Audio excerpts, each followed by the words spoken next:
Hey everybody, welcome back to session 3 of our ongoing AMP Year 1 actual play that we have going on here on Nerd Eye. With me, as always, during this game is Crystal playing Bygone, Ray playing Retribution, Martin playing Serpentine, and Carol playing Wraith. Last week, there was a crazy worldwide attack on pretty much everybody from the Faceless. This group survived that. Isn't that great? Barely. Well, no. Yeah, you guys did good. You guys did good. Essentially, what we're going to do this week, for those of you who were here last week or the week before last, we apologize. We actually weren't here last week, but we are going to be doing tonight and tomorrow because it was originally we had planned this to be 4 sessions. So we are going to go to the 4th session. We're not going to count the missed week as a session. So we're going to do 4 complete sessions. But what that means is that just like the last session, we're going to go week for week. We're going to pass a few weeks in downtime, but that downtime will also likely be active things that we're doing and leads we're following up on and whatnot before we get to the crux of things that happen in the following month of AMP Year 5. And of course, we were in February. We're in the middle of February last session. So starting off this session, we're going to go for I guess it's like week 3 of February. So we're going to go, I'm going to go in the order I've been going in, just so everybody, because it's just Crystal, Ray, Martin, Carol, because that's the order they are on the screen. Crystal, what is Bygone doing with the first week? I guess first recap us with something important that she took away from the last session and how she is acting upon that in the first week here. Something important that she realizes that she cannot trust anybody at this point. She is extremely terrified to even do what she wants to do, which is she wants to go and check on her parents. So, but she's afraid because she doesn't know if they're part of this or not. Ooh. So she will probably spend most of the week going back and forth of, oh, I'm going to go see my parents. No, I probably shouldn't go see my parents. No, I should. And then finally pushing herself to do it. Okay. All right. What I'll say is when you do end up going and reaching out to your parents, they live in the same city, correct? Yes. Okay. So they live in the same city as you. So do you reach out by phone or you just go visit them? She'd probably reach out by phone first, okay, and then go visit them. Okay. I mean, when you call, they answer the phone frantic, they're scared, and they're like, "Are you okay? Are you okay?" Like they're not even concerned with themselves; they're just asking if you're okay. Okay, and I will assure them that I am okay. Right, cool. And then you go over later in the week, and you have a nice dinner and whatnot, and really everything seems very normal. Okay. Seems very chill. Okay. As chill as it can be after, that sort of thing. Yeah. And just check to see if, they were involved in anything or, hear their stories or no. I'm gonna say no. They, their tradition, based on what we came up with for the backstory of your character, their tradition is lock the door and just divorce yourself from the world. So I assume that they had some really powerful deadbolts, and then they just stayed inside their house. So that would be my guess. Those are the deadbolts that were keeping track out before, and they were keeping, they're keeping all the bad amps out, and now they're keeping the faceless out. So I think it's good. All right.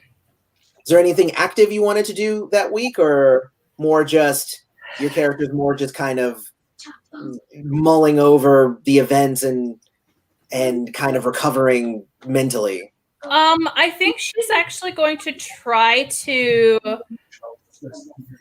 start like she's not gonna jump full out into it, but like start getting a feel for the community around her. Like Okay. she needs to get used to being around people because or like figuring out a way of how to trust people at this point. And so like just dipping her toe and just like maybe checking in on community places. Okay. So well, I would say that it's interesting because you live at we ended up setting this in Chicago, and in Chicago there's a place called The Block, which is a pretty well-known location. And what I will say is that I'll say that Bygone has kind of purposefully stayed away from it because it kind of I think it reflected too much of an engagement in the reality of what it meant to be an amp. But I'm going to say that you kind of visit there and you kind of walk through the area, and it's funny because The Block is essentially what happened in Seattle. It's essentially an area of the city that AMP said, this is ours, and just stay out. So, and I'm going to say, like, you walk through there and you recognize some faces from the attack on the college. You feel actually kind of safe and secure there, but, you mostly stay to yourself and you're kind of shy. So I'm going to say, like, you don't necessarily meet any, like, important figures or anything like that in that first week. That's totally fine. All right, cool. Block. Ray. Mm-hmm. Something important that leads to your first week as what you're doing for your first week. Sure. Well, for the first week, right, he's going to rest in a bed as he heals, wherever that facility is. That's what he's going to do.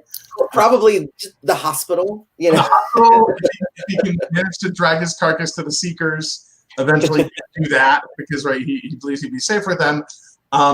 The entire week, he is lost in terrified, broken, sad thoughts about how the UHF and its mutation into the Faceless is much worse than any hatred he could ever imagine. Yeah. So he's really, really, really pretty profoundly upset about that, and more specifically, he is wondering what his sister's involvement is with the Faceless or not. Do you reach out to your sister? We have not been in touch since the Seekers lab incident because she was the one who sent him to go do that thing. Oh, okay. So they're estranged at the moment. Did she go to visit Retribution in prison at all? She did not. Yeah, I mean, if she did, I mean, you're saying she didn't. If she did, Retribution was, of course, narratively unconscious at that time. And she was just shadowy figure in the door and then walked away. Retribution doesn't understand that occurred. Whether it occurred for narrative or not, that's a different thing. Exactly, yeah. That's what he's doing. He's got a compass, basically, for at least a week, I'd assume. All right. I was actually going to pull up some healing. Oh, cool. We're going to have a month go by, so more than likely you'll be full up again. Yeah. But since a lot of it was brutal damage, I just want to see what the rules say. Yeah, I don't even know. As a GM, I would most likely just hand wave it. Sure. So let's see. So brutal damage. Yeah. And actually, I believe normal damage heals first. So how much normal damage did you have? 1, 2, 3, 4, 5, 6, 7. Only 7 points of normal damage. Okay. Well, that's gone. Cool. Let me see. It's 3 per hour of rest, so that would have been gone like the next day. Right? Yeah, that's the next day. Sure. And then brutal damage is how much brutal damage do you have? 13. 13. Now that is 3 per day of rest. So technically, after a week, you should be good to go. All right. So by the end of the week, if it's all right with you, he probably spent the first whole week. Like I said, after showing up at the hospital, he probably left before they said he was ready to leave, but then dragged himself over to like a Seekers kind of compound. Yeah. Caught it. And it says if you actually have medical assistance, that adds +1 to any regain. So instead of 3 per day, it would be 4 per day. So you heal even faster because of medical assistance. So it works. About a week if you're casual. So about a week. That's a week of rest. No, absolutely, yeah. It would take 3 weeks of light activity. So if you were like not resting, that's like a week of doing almost nothing. You can be completely depressed and introspective in a bed in a hospital. Yes. That's the ride that he buys a ticket on. Oh man. Well, I was gonna see if there were any rolls involved, but no, you just regain it. So very cool. So yeah, so since it is a week of rest, I'm gonna say you don't have the opportunity to do anything super active that week. No, I don't. So, Yeah, absolutely not. Yeah. Martin, what is Serpentine? Something important that happened that last session that leads into the first week of what Serpentine is doing. So Serpentine really just wants to take the next step. I'm humming the next right thing from Frozen 2 in my head as he wants to take that next, do something that helps, because he lost 2 of those students who were attacked by the Faceless, and he couldn't do anything to save them. So he really wants to find something to help with. I did have a question about that, though. Okay. So during last week's week 3, Serpentine found pamphlets advertising a meeting of the Future League. Yeah, the Future League. Yeah. And that was supposed to be the next week, but then we all ended up going to get tested by the Seekers and have surgery and stuff. So probably what Serpentine would be doing is trying to try and track down, see if he could get to another meeting of the Future League since he missed the one on the pamphlet. Okay. He wants to check it out. All right, so I'm going to say you go to the location that the meeting was supposed to be in, or at, I guess. And it's a building in not such a super nice area of town. But you, well, make a roll. So yeah, anyway, it's a building, and then I'll tell you if you see stuff, or if you're just like, darn it, I guess I don't find anything. Perception, let's see, perception and intuition. Yeah, I think that's a good one.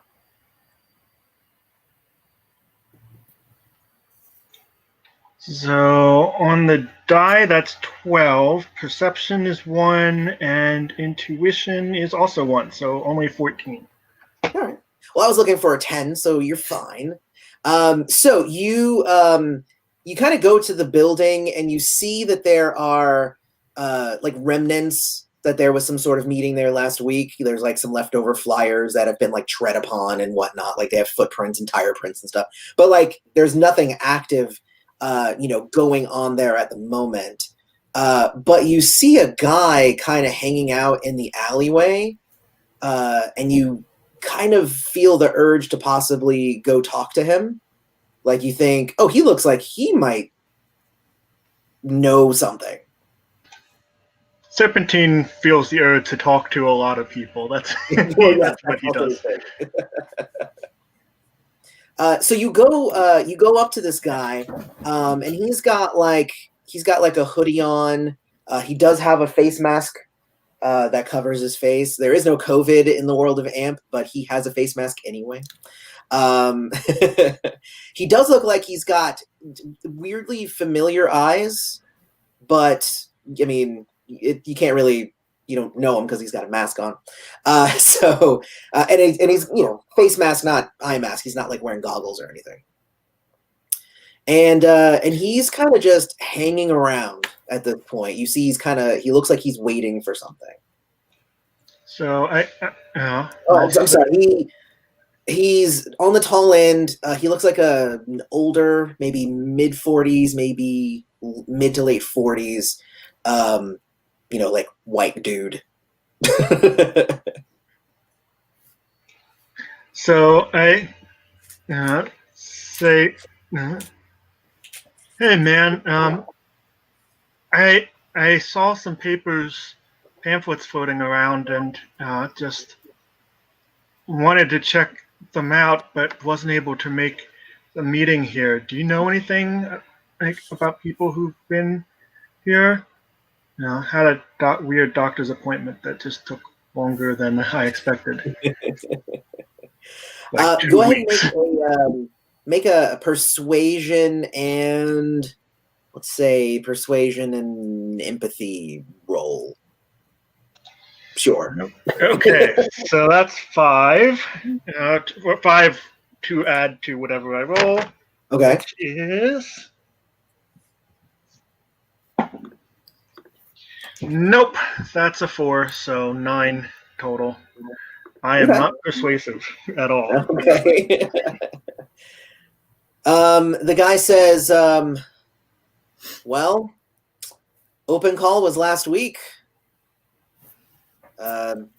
Tough luck you weren't around to make the cut. Cool. Yeah. I will be right. That's cool, man. Oh, no. Yeah, just... It's okay. You messed up the whole thing. No. So he says, like, oh, too bad. He seems very like nonchalant about it. Like he really just doesn't care. Gotcha. Because you rolled a 9 and not a 10. Yep. So. If only we had rolled a 10, then he would have cared. Come on, dice. Work with me here. So I think. But when he says that, there's something about his cadence, like in his speech patterns and whatnot. Again, he just seems like he's very familiar. I wonder who he could be. But I thank him and just kind of do that. 2 people who don't know each other but are having a conversation break away from it. Thing. Sounds good. Sounds good. Well, very cool. All right. Did you want to do anything else? Because that was kind of uneventful. I start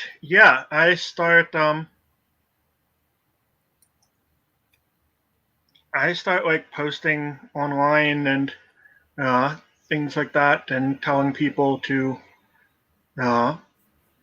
like, hey, did the attack freak you out? Do you want to stand up for your friends and family, AMP, Twiceborn, or SAP? Then come to the college natatorium next week. Love it. Or fighting training, or something like that. Self-defense lessons. Yeah. Make a persuasion plus technology check, please. Cool. Good. No technology and 1 persuasion. This is going to be fun. Well, that's a natural 20, so 21. Yes. Well, that's the time that you wanted it, especially on something that you were going to be terrible at. So essentially it was, how good can you write a post like that? Because otherwise, if you had failed it would have been like, school good and you want to do things, so you should meet me. Here's the time and I might be there, but yeah. So it would have been like terrible and nobody would have showed up. But for the natural 20, you wrote the most epic like advertisement ever. So we'll see what happens next week. Carol, something important that happened in last session that will lead to the first weeks of activity for Wraith. Gee, I'm trying to remember. Maybe it might have been my longtime mentor trying to stab me in the back. That would have been it for me too, I think. So, having seen the carnage with the faceless attack, she was really busy and focusing on protecting the kids in her class and helping Retribution, not die. And then, so all of that, and she finally felt she could calm down. So she went to go check on her professor, and then, of course, betrayal, stabbity stab. Mm-hmm. So only he stabbed himself because she phased just in time. You're lucky you rolled well. I am so Otherwise, you would have had a knife in your back. So. But that was like the last straw. That kind of broke whatever tenuous grip on, functioning that she had. Mm. And she probably lost it right there. And then I wanted to ask, when she finally manages to get out of his office, mm-hmm. Are there emergency phones in the building, like where you can call security if something happens? Most likely, yeah. Okay. So she reports a strange-looking suicide, looks like a suicide, and she does not stick around for security to show up. All right. She regains enough control, I would think, for that. So that, obviously, she's going to tell her friends. Well, not right. Ray, because they were busy getting him to the hospital. Right. I'll tell you later what happened. I mean, she will tell him, I suppose, but later on in the week. Yeah, later on in the week. She will visit Ray, by the way. That actually was going to be my next question. After we were done, I was going to say, who visited Ray during the week? Yeah. She will do that to make sure he's okay. Hospital did a good job keeping him not dead. It was pretty good, actually.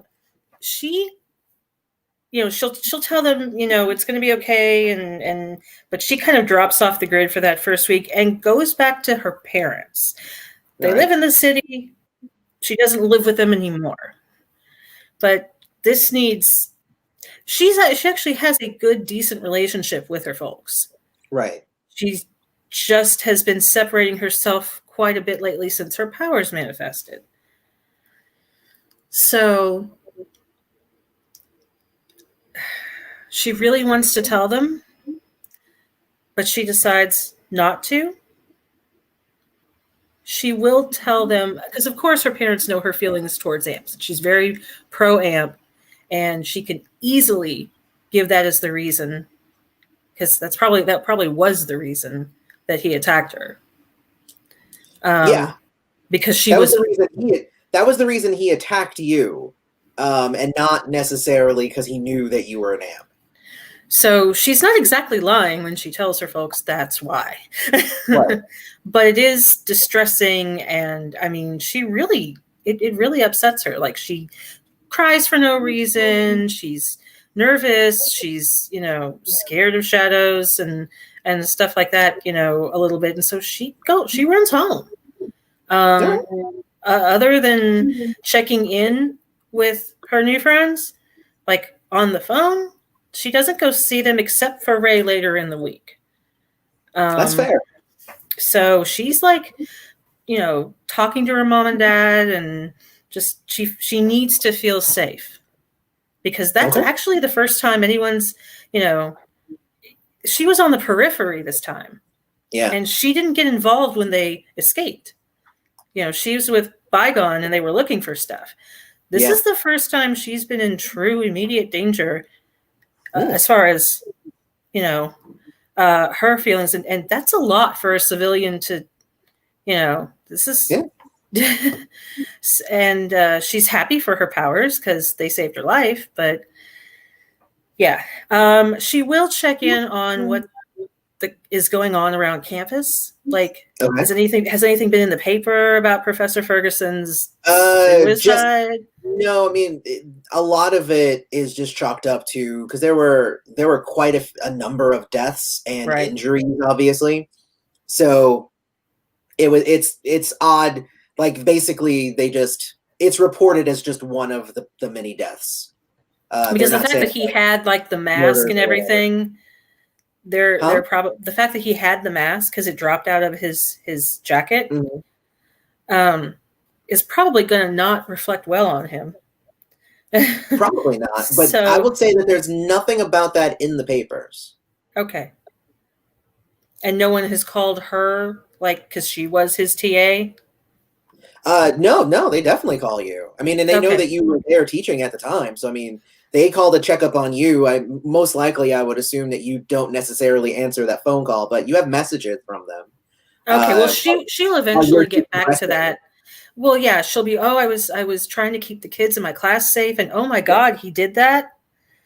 Do I need to roll for that? No. Okay. No, it is being covered up quite well without your role. There is no mention of his dealings with the Faceless in the paper. The university would not want that. Okay, so, and her parents, they're not need your assistance in covering that up. I guess her parents are taking, or are being supportive as usual, because I wouldn't think. Yeah. Okay. Yeah, no, they're good. They're good. Okay.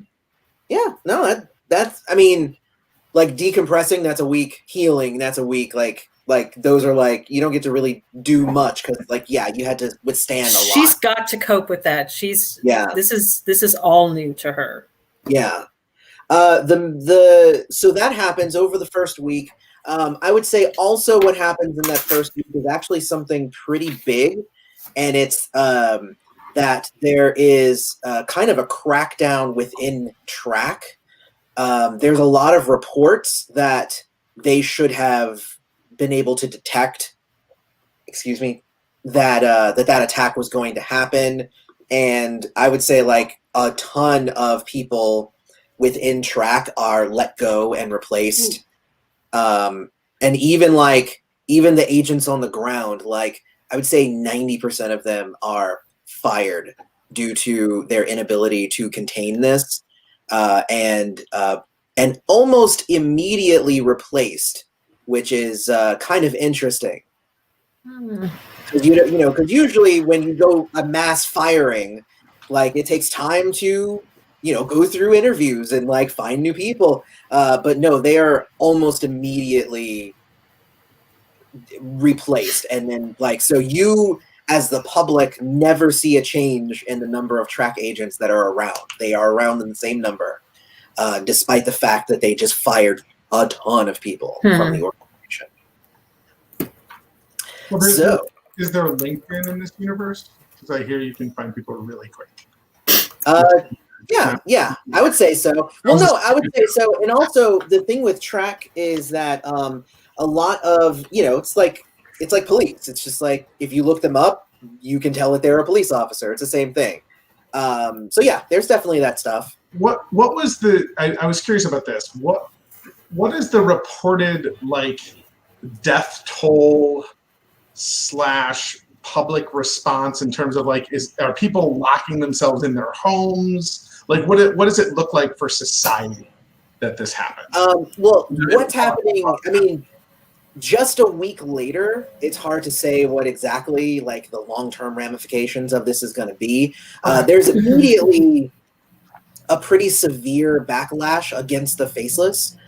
Even people who were once on their side are even like, no, that was too far. I can't believe that just happened.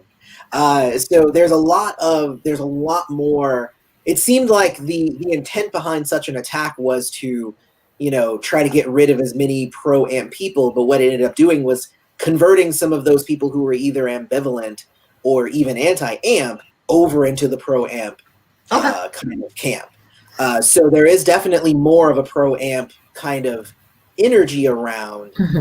It also, not only were there a lot of deaths from civilians and amps and whatnot, but there were a lot of deaths from the Faceless, because they were almost kind of, they were almost like, I'm out to murder as many people as I can, regardless of what happens to me.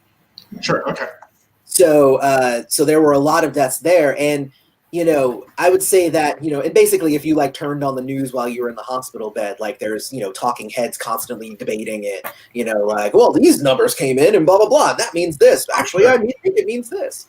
But there's a lot of talk about like the death numbers of people who have been linked to the Faceless are high enough compared to the number of people who were actually involved in the attack, meaning that like their numbers were at least down by at least like 2/3 due to this attack. Like they had planned for so long to have it happen, but it didn't actually go off exactly the way that they wanted it to. So they lost more than they gained, essentially. Cool. But still Track's fault. That's what the government says. They blame Track. So Track replaced. I gotta write that down. All right, cool. So week 2, we're gonna go into week 2 here. And tell me what's going on with Bygone in the second week. After you've you visited your parents, you feel a little bit more secure now. Yeah, so she's going to try to start getting stuff like underneath her feet, and she is going to visit Retribution and sneak in a whole bunch of food, like a whole bunch of stuff for him. Does she portal in it? Or does she just like put a backpack in and just kind of sneak it in that way? Oh, she's gonna try to like do the whole backpack thing, like just have like a knapsack type of thing, and try to get it past security or whatever the case may be. I'm not sure if that's even gonna work, but I mean, you have portal powers. Do you want to use those? Because you can totally sneak stuff in if you wanted to use portal powers. I mean, she probably would, because she's like, hospital food can't be good. You need something that's better than this. Actually, hold on. Let me make a roll for the cook here. Let's see. No, the food's been terrible. Yeah. I rolled a 4. The food's been terrible the whole That's time. pretty Sorry. rough. I was ready to roll a nat 20 and be like, no. Like, Get away with this that. gourmet food in here. I would not want to eat anything else, but I'm going to come here after I'm healed and eat all my meals here. We're going to the cafeteria every Thursday. It's lobster biscuit. Exactly. But no, it's pretty atrocious with that. So yeah, you sneak him food on like Sunday, and Retribution ends up getting out on like Wednesday. Like he's finally all the way healed up, and he's got all his tests and stuff. Did you want to follow up on any other leads or do anything else like super active the second week? No, she's going to keep going back to the block and spending time there. Because I think she's gonna have to do a little bit of searching as to where her place is in this now, with this everything just crashing around and everything like that continually. And I think she needs to reach out to others that are. Well, I'm going to say that you end up running into a lot of people who this week they're talking a lot about. They're going to have some sort of interesting guest that's going to be coming to the block this week, later on in the week. And there's a lot of talk that Bandit, who is the leader of the block, is going to be bringing a special guest. Bandit is you would recognize Bandit. You've seen him around the block because he's the leader there. And he's one of the people who came to the school and actually was helping fight against the Faceless. I'll let everyone else know about this too. Oh, cool. So you definitely know. So yeah, so this week there's going to be a special guest, and I will tell you at the end who that is. So checking out the block. Do you want to make if you can make let's see, make an empathy and intuition roll and add community to it. Oh, okay. Let's see here. I got a 29. Nice. That's very good. Oh, that was my role to see how you're ingratiating yourself into the block. Like, are you acting like you're one of them, or is it more like you're standing out? that sort of thing. Yeah. No, but with 29, I mean, yeah, like you've been going there every day. Like there's another amp there. What's her name? And she's becoming your new friend. Oh, let's say Trinity. Trinity. Very cool. Trinity has duplication powers, which is why she goes by Trinity. Nice. She can copy herself twice. So I like that. All right, cool. Very cool. And yeah, and basically you meet up with her. She's been the one to kind of show you like the ropes and whatnot. Even though she doesn't, she points out Bandit to you, she doesn't necessarily bring you over to him and whatnot. He's super personable, but she's almost of the opinion that he's just so busy that probably shouldn't interrupt him just to say hi.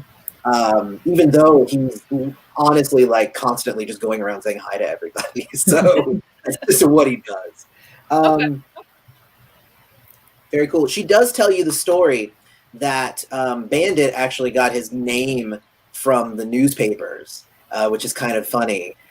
When amps, before even amps were really well known, before the president was assassinated, there were a lot of stories about the Brick Bandit, which it's funny because there would be this young kid who would bring in a stack of cash to a pawn shop or whatever, and then just buy everything in it and then leave, and then that stack of cash would turn into a brick after he left.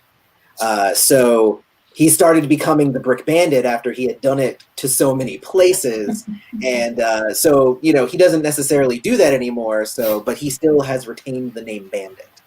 Okay. Interesting. I'll actually look that up in internet search or whatever like that, just to get some more information on it. Yeah, they're kind of lost stories at this point. I mean, they were small little snippets and page 15 in the back of the newspaper, but it's kind of one of those what's urban legend sort of things, the stories of our founders sort of things for the block. Yeah. It's just kind of like the George Washington never told a lie. He's the Brick Bandit, and that's how he got his name. Anyway, all right, cool. So Ray, what is Retribution going to end up doing for the second week? It sounds like, tell me, this is for everyone else, I need a little bit of input. Is Bygone doing the most dangerous thing out of everyone else? Right? Because Retribution's just going to follow along with the person who seems like they're in the most danger. Okay. Right? That's what he's wired to do. Well, let's see.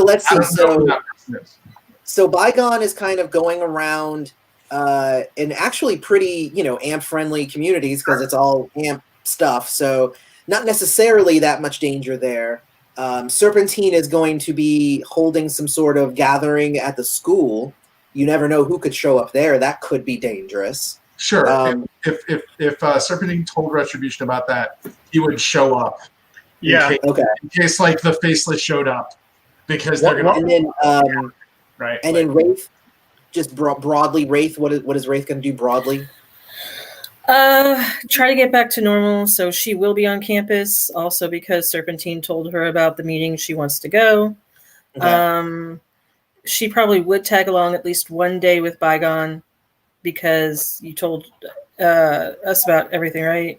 Yep. And Bygone actually would go to Serpentine's thing too, or offer to. Yeah, I assumed I was gonna hold that big thing to the end, probably. Okay. Be happening. Everybody can go with that. Yeah. Other than that, she just kind of tries to, make sure the class is normal. Of course, there's all of his classes and stuff that they need to find another professor for the program. So. Oh, I mean, so I would say it's only. I know there are other TAs. Well, I was gonna say it's only been a week though, so most likely, school is suspended right now. Okay. Yeah, nobody's expected to come back to class a week later. Okay. In that case, if she has access to his office for, his syllabus, she might snoop around and see if there's anything else there. That's cool. Yeah. So, I mean, because you're faculty, so you can go to the school, but just there won't be any students there. Right, So- but just if there's anything interesting in his office that might point to faceless activity, or I don't know. Okay. And I So, guess I'm going to hold off on going to that, though, and I'm going to jump back to Ray. Got it. so I guess if that's the state of play, what it probably looks like is, because Bygone has communicated that she feels relatively safe on the block. Yeah. Retribution wouldn't go there. Retribution also wouldn't want to go there for other reasons. He's infamous for blowing up amp facilities. He That's doesn't true. want to Yes. open an amp block. So he's probably like informal security guard for Wraith / the college. Okay. Like he's kind of following Wraith around and minding his own business, but he's just kind of around. He's reading books. He's just kind of there unless you. Okay. In which case he just leaves. No, she would be fine with you being there actually, because she's still not wholly feeling safe. But And then she would ask you how you were and if you wanted to do anything else or anything like that. She'd check in on you. yeah, no. There's a lot of. I mean, there's so many books in the library. I can't read them all, right? And one thing that you've probably noticed, Rafe, is he's now wearing a Kevlar vest underneath like an insane clown posse sweatshirt. Like this big bulky sweatshirt, and has on like, you can address it with him as not. He has on now like fingerless gloves, like bad weightlifter gloves. And if you noticed it and ever looked at it, you'd get the indication from him that he's trying to hide his tattoos because he doesn't want to have conflicts with people. Right. He's like full hoodie, like sitting there. He asks you like if you want him to buy you armor, and then he's like, wait, no, you can like face through walls. Like that's stupid, right? So he's just really like scared, and that's She will try to calm him down and just say, you know, it. I'm scared too, yeah. but we'll get through this. Yeah, sure, yeah. No, you're right, and that's him, right? He's Okay. kind of like this broken puppy kind of person. She just wants to make sure he is okay, and she hasn't mentioned, you know, hiding the tattoos or anything. She understands, and she's just like, yeah. But she thanks him for coming to school with her. Yeah, and you probably, he's very receptive to that, and you probably again notice like he's super good at giving people their space. It's really weird. Like he's just really like attuned to like being a wallflower. He's super good at that. So he'll hang out and happily do that. He's very good at it. Cool. Very cool. So you're mostly. Yeah, I'd mope around her, not mope, but I'd hang around her, read some stuff, go to Serpentine's thing at the end of the week, of course. The thing that he's probably going to read about is he's going to read about radical religions. So he's going to start getting into like research about like the psychology behind the radicalization of people. So as you look over Ray, he's like reading this like really heady stuff. Wow. And he's like got a vein going on, and he's like trying to work through it. And every once in a while, you probably notice him like have to drop the book and close it and like put his head in his hands, and he cries for a bit, and then he like picks the book back up, and like it's rough, you know. Well, I will say that you end up picking up. I'll say you end up picking up a book written from the it's an academic book written about the beliefs of the Heralds of the End, which is actually a group who believes that the Twice-Born coming and appearing a couple of years ago are actually just signs that the end of the world are coming.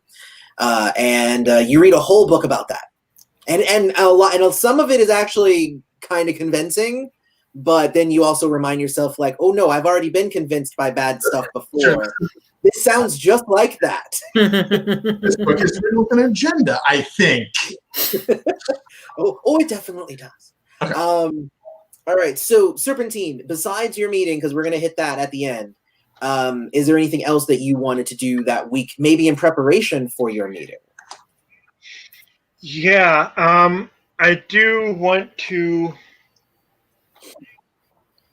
I think, like, I do want to get things clear. Like, and specifically reserving like the natatorium, the indoor pools, because it's February.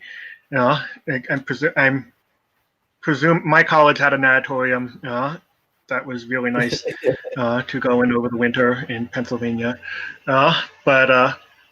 So assuming there's an auditorium on campus, I'm getting clearance from the university to use it to host this meeting because and contacting Atlantis and going, okay, I'm going to be training people. I'm going to be trying to make a mini Atlantis in the middle of the country.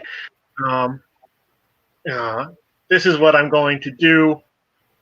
What do I need to know to actually teach or train people? Because for once I am over my head. Yeah, and they're like, yeah, it's. I mean, because you already set the meeting, and then you're going to ask to use the space afterwards. Which so yeah, definitely Serpentine has the penchant for like doing something, and then like, oh wait, now I have to figure out how that works. So I dig that actually quite a bit. So what the people at Atlantis say is that what they can do is they can set you up with a representative of the Aegis Squad and possibly have you work with them because otherwise you're like basically creating like unsanctioned like groups of amps to go and do vigilantism, which is not necessarily looked upon in a good light. But if you have, say, the backing of somebody official like Atlantis, or I'm sorry, like the Aegis Squad, like, you know, if you were closer to the coast, Atlantis would have your back. But, you know, in Chicago, they don't have a whole lot of bearing there. But they do have connections with the Aegis Squad. So they can send somebody from the Aegis Squad to come help you if you want. Cool, yeah. If you can, make a roll for me. And then let's say it's going to be a knowledge and let's see. You know what? No, it's going to be intuition. Definitely that one. And something to represent luck. I mean, that's kind of what intuition is. We'll say it's intuition and discipline. This is for you working really hard to hope that you get a helpful member of the Aegis Squad. All right. So 2 for discipline and 1 for intuition. Let's do this.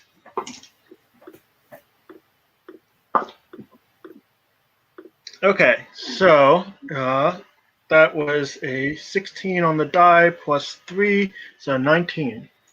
19, not too bad. So you're not going to get like the best characters or the leaders or anything like that, but you're not going to get a slouch either. So that's good. So you end up getting her name is Lizzie, and very purposefully, her name is Lizzie. She's got lizard powers, so she's got scaly skin and whatnot. So she goes by Lizzie.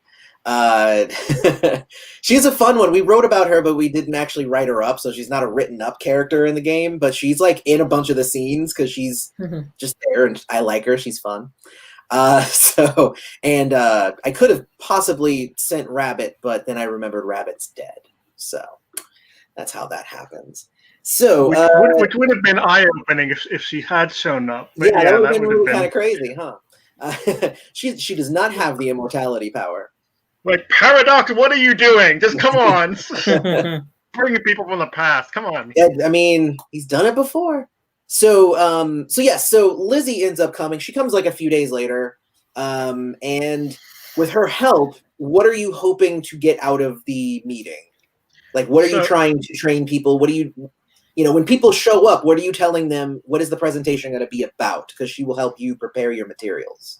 Right. So this isn't just for amps. I'm trying to get saps and any Twiceborn or Quislings or whoever who happen to show up. Like, I want them all. Like, this is enough for a worldwide attack on people just because they are friends with people or are family members or have loved ones who are amps.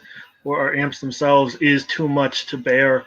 And I don't want people to be defenseless like those poor students in the psychology class were. So I'm going, okay, I'm trying to, I want to do some combat training and stuff like that, some like self-defense kind of stuff. I want to work on some, and using like the pool so that it's like no one's going to be slammed into like the floor or anything, using that low impact environment to help out there.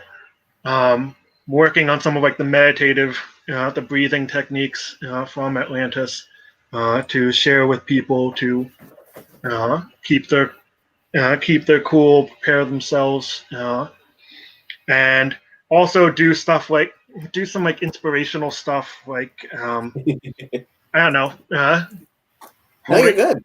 Splashing my hands in the water and like showing like the drops and like, okay, so alone we can't do all that much. We can just make some ripples, but with a lot of drops of water, we can make waves. So that's what I want you all to be able to do. Make waves throughout.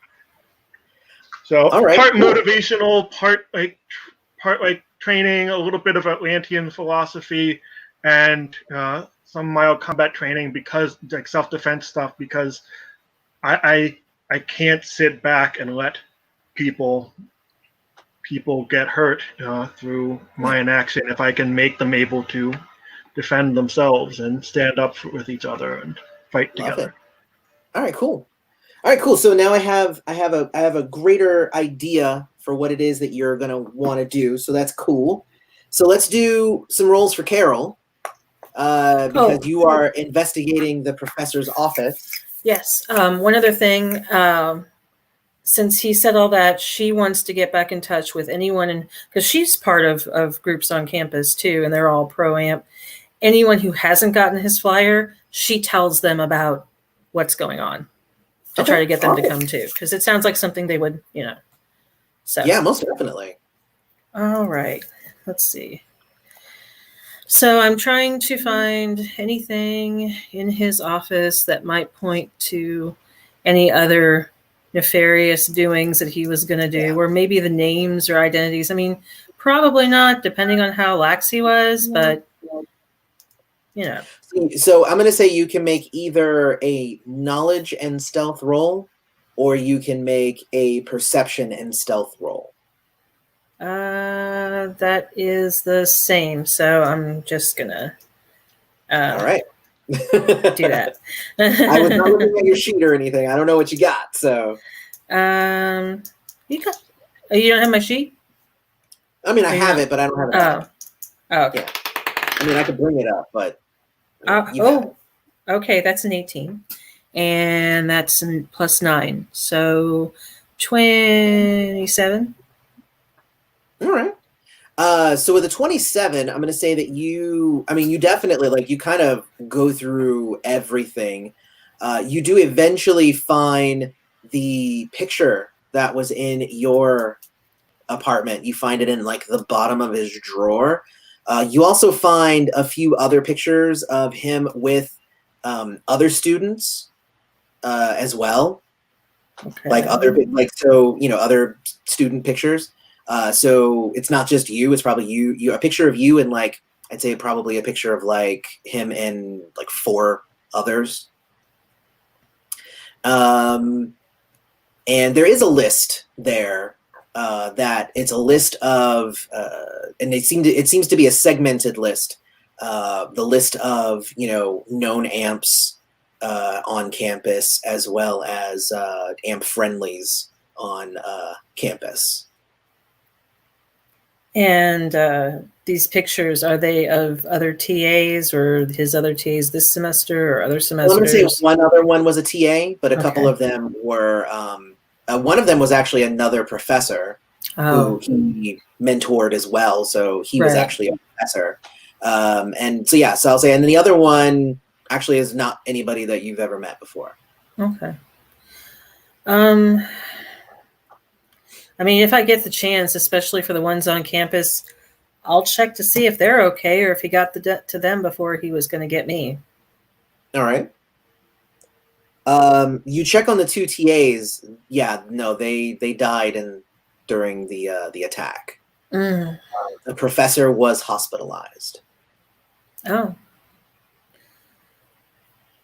May check on them later. All right.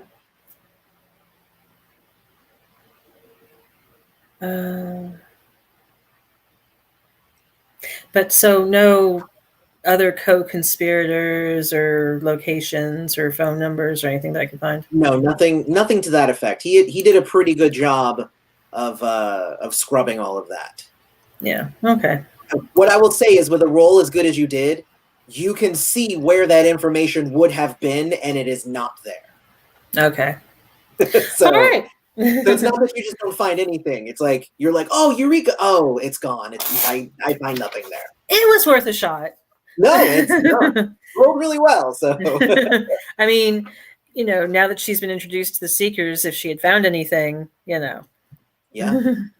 So. All right, cool. So we are now to the end of the week, and now I'm going to throw a choice out to you guys. You can either go to Serpentine's thing, or you can see who the special guest is at the block, because they are happening simultaneously. Sorry, downside of thinking before I act and throwing all this information out there. Wait, unmute yourself first. You're who? I think Retribution will go to Serpentine's thing because he doesn't want to go to the block. Which makes perfect sense. Pretty and simple. obviously, Serpentine is going to go to Serpentine's thing. Otherwise, it's not Serpentine's thing at that point. Right. So really, it's just a question for Crystal and Carol. Where's Bygone and Wraith going to go?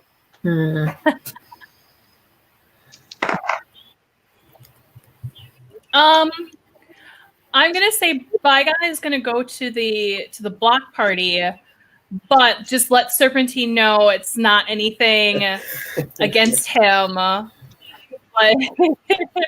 I do feel like it's important to know who this person is that they're bringing out. I will say it's totally cool. Whatever you guys want to do, but I would like to do like a group training montage. She's actually not averse to that. Later on. Because yeah, like between Retribution and Serpentine, it should be interesting. Yeah, but yes, Serpentine gives the go ahead. Yeah, check out the block party. It sounds cool. Because the block is more amp friendly, she just tells Bygone, I did kind of ask a bunch of my friends to go to Serpentine's thing, so I feel bad if I don't go.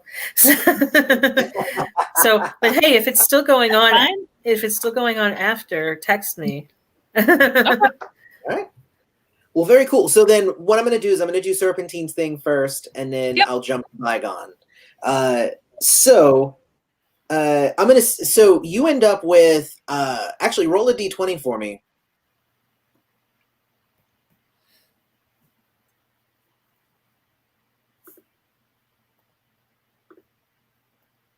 That was well, that's not good. So that's a 2.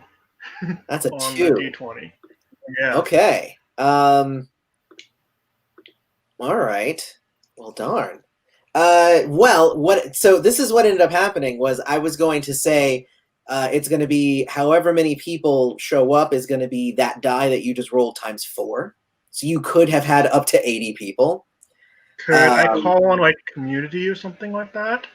Well, let's add your community to that number. So what's your community? Community is also 2, so it would be that's total 4 of then. 4. Mm-hmm. So then that would be 12. And you know what? I'm going to give you +2. We'll treat it like a teamwork roll for both of the people who ended up also going to your meeting. So there you go. So what is that then? That's 8. 16. I thought it was. Well, wait. We said 12 and plus. Oh wait. 2 on the dice roll, 2 for community, and then 2 for each of. Oh, and then 2 for each of them. So that's So- 10, right? I think yes. Okay.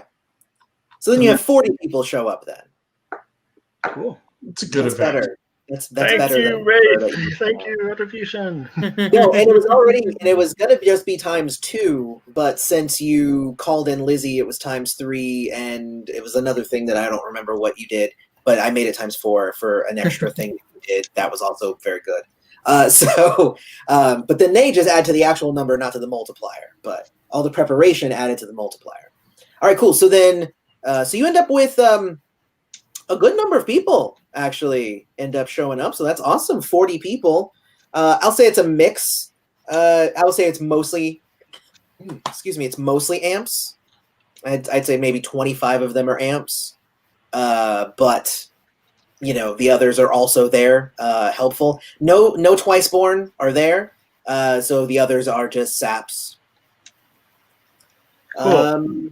Yeah, I do. I also do make sure to like pay attention to the saps and like, okay, yeah, you might not be able to stretch or breathe underwater, but like you can do other cool stuff that can really help people too. And don't put yourself down just because I don't have your gifts either.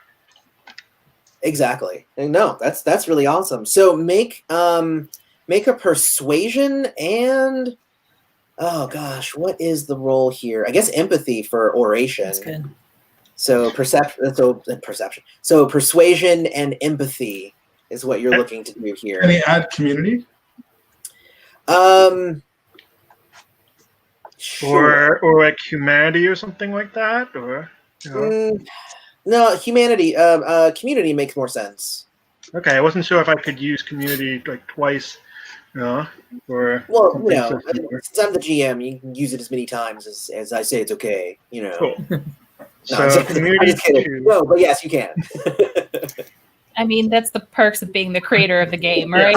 This is how the rule works. Okay, so it was I'm sorry, empathy plus what? Persuasion. And then plus Or community. inspiring. So that's a total of 7 with all that. Ouch. And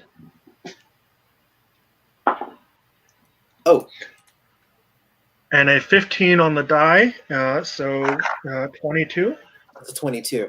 All right, you got me for a second there when you were like, it's a total of 7. It's like, okay. No, Hold on. I have to phrase that better. Yes, Yeah. it's 7 with from community and yeah. All right, cool. And then since we know what you're gonna do, you're gonna end up doing, some fight training and some physical training. So if you can make a knowledge and fighting roll, and then also a knowledge and athletics roll. So that's 5 for the knowledge and fighting. Yeah.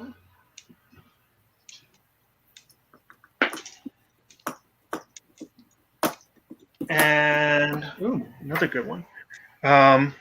So that's a 17 plus 5, so that's again 22. That's 22 again. Yeah. Because before it was 15 plus 7, and then You roll athletics. a third 22. I will give you 5 experience right now. Gosh Just because darn I it. want to see if it happens. You have a 5% chance for that to occur. So that's athletics, and what was the other one? Knowledge athletics. No pressure. No pressure. Make it a 22. So athletics is 3, knowledge is 2. So that's a regular bonus of plus 5 to the roll, which is. So I rolled a 16. One off. So yeah. By 1. Now, if he had rolled another 22, I would have said, like, so what's the name of your new affiliation? The waves or something like that. Yeah. You could have been canon. I know. No, it's fine. No, very. I mean, a 22, a 22, and a 21. That's really good, though. Those are solid rolls for teaching this group of people. And Lizzie is there to help, obviously. What contribution are Carol and Retribution doing? It sounds weird to say what contribution is Retribution doing, but Well, I know the least about fighting, so I'll probably try to hang around others who are kind of trepidatious too, and kind of encourage them to okay, we can do this. They're going to go easy on us. This is to help us. I don't know what I'm doing either, because she doesn't. So is she encouraging herself as well? Yes. Like, is she participating in the fight? While she's teaching, she has more confidence in herself to do it too. So she's encouraging like a teacher and like that kind of stuff. Can you make a fighting and athletics roll for me? I sure can. We'll see how well that goes. Hang on a second. Let me get back to my sheet. 22. Yeah, roll a 22. Make it happen. Fighting and athletics, you said? Yeah. I got some athletics, so here we go. Hey. 16. So that's 21. Hey, not too bad. Not too shabby. And Ray, how are you contributing to the meeting? So Retribution, right, there's a flashback to when like he was the punching bag for all of the UHF guys and girls. Like that was his job. So he's in this very awkward position. He will probably be some version of a sparring partner for Serpentine. And outside of that, I think he would try to identify like the physically weakest people and kind of like chat them up. And once he found out that they weren't horrible bigots, he would explain to them how if they worked really, really long and hard, they can do almost everything he can do.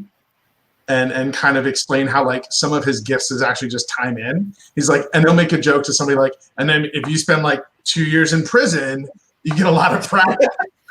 like just he's really kind of like off putting. He goes, well, maybe not, right? So he's trying to like ingratiate himself to like the weaklings, so they can stand up for themselves.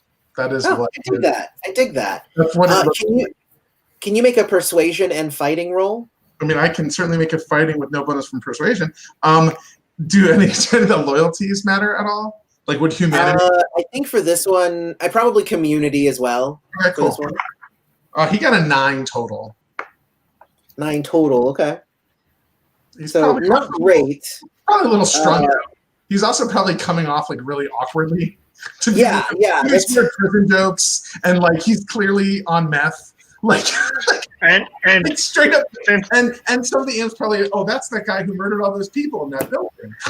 I was going to ask, is Retribution wearing his hoodie and stuff in the pool, or is he wearing a swim trunks? He does not swim.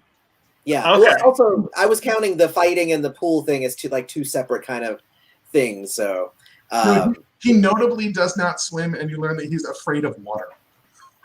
He notably does not swim. He's like, men weren't supposed to swim. If we were supposed to swim, we'd have gills. And then you're like, I have gills. And he's like, exactly. Right? You're supposed to swim. So you have gills. That's why you swim. Exactly. So Retribution is afraid of swimming, and Wraith is afraid of snakes. But so far, she's not seen you do anything really snaky, so Right. I'm like I'm waiting to be something Bygone is afraid of, and I'll be like your embodiment of your views. I am the terror that slithers in the night. Serpentine is actually. I'm going to raise Serpentine's community loyalty by 1. Yay.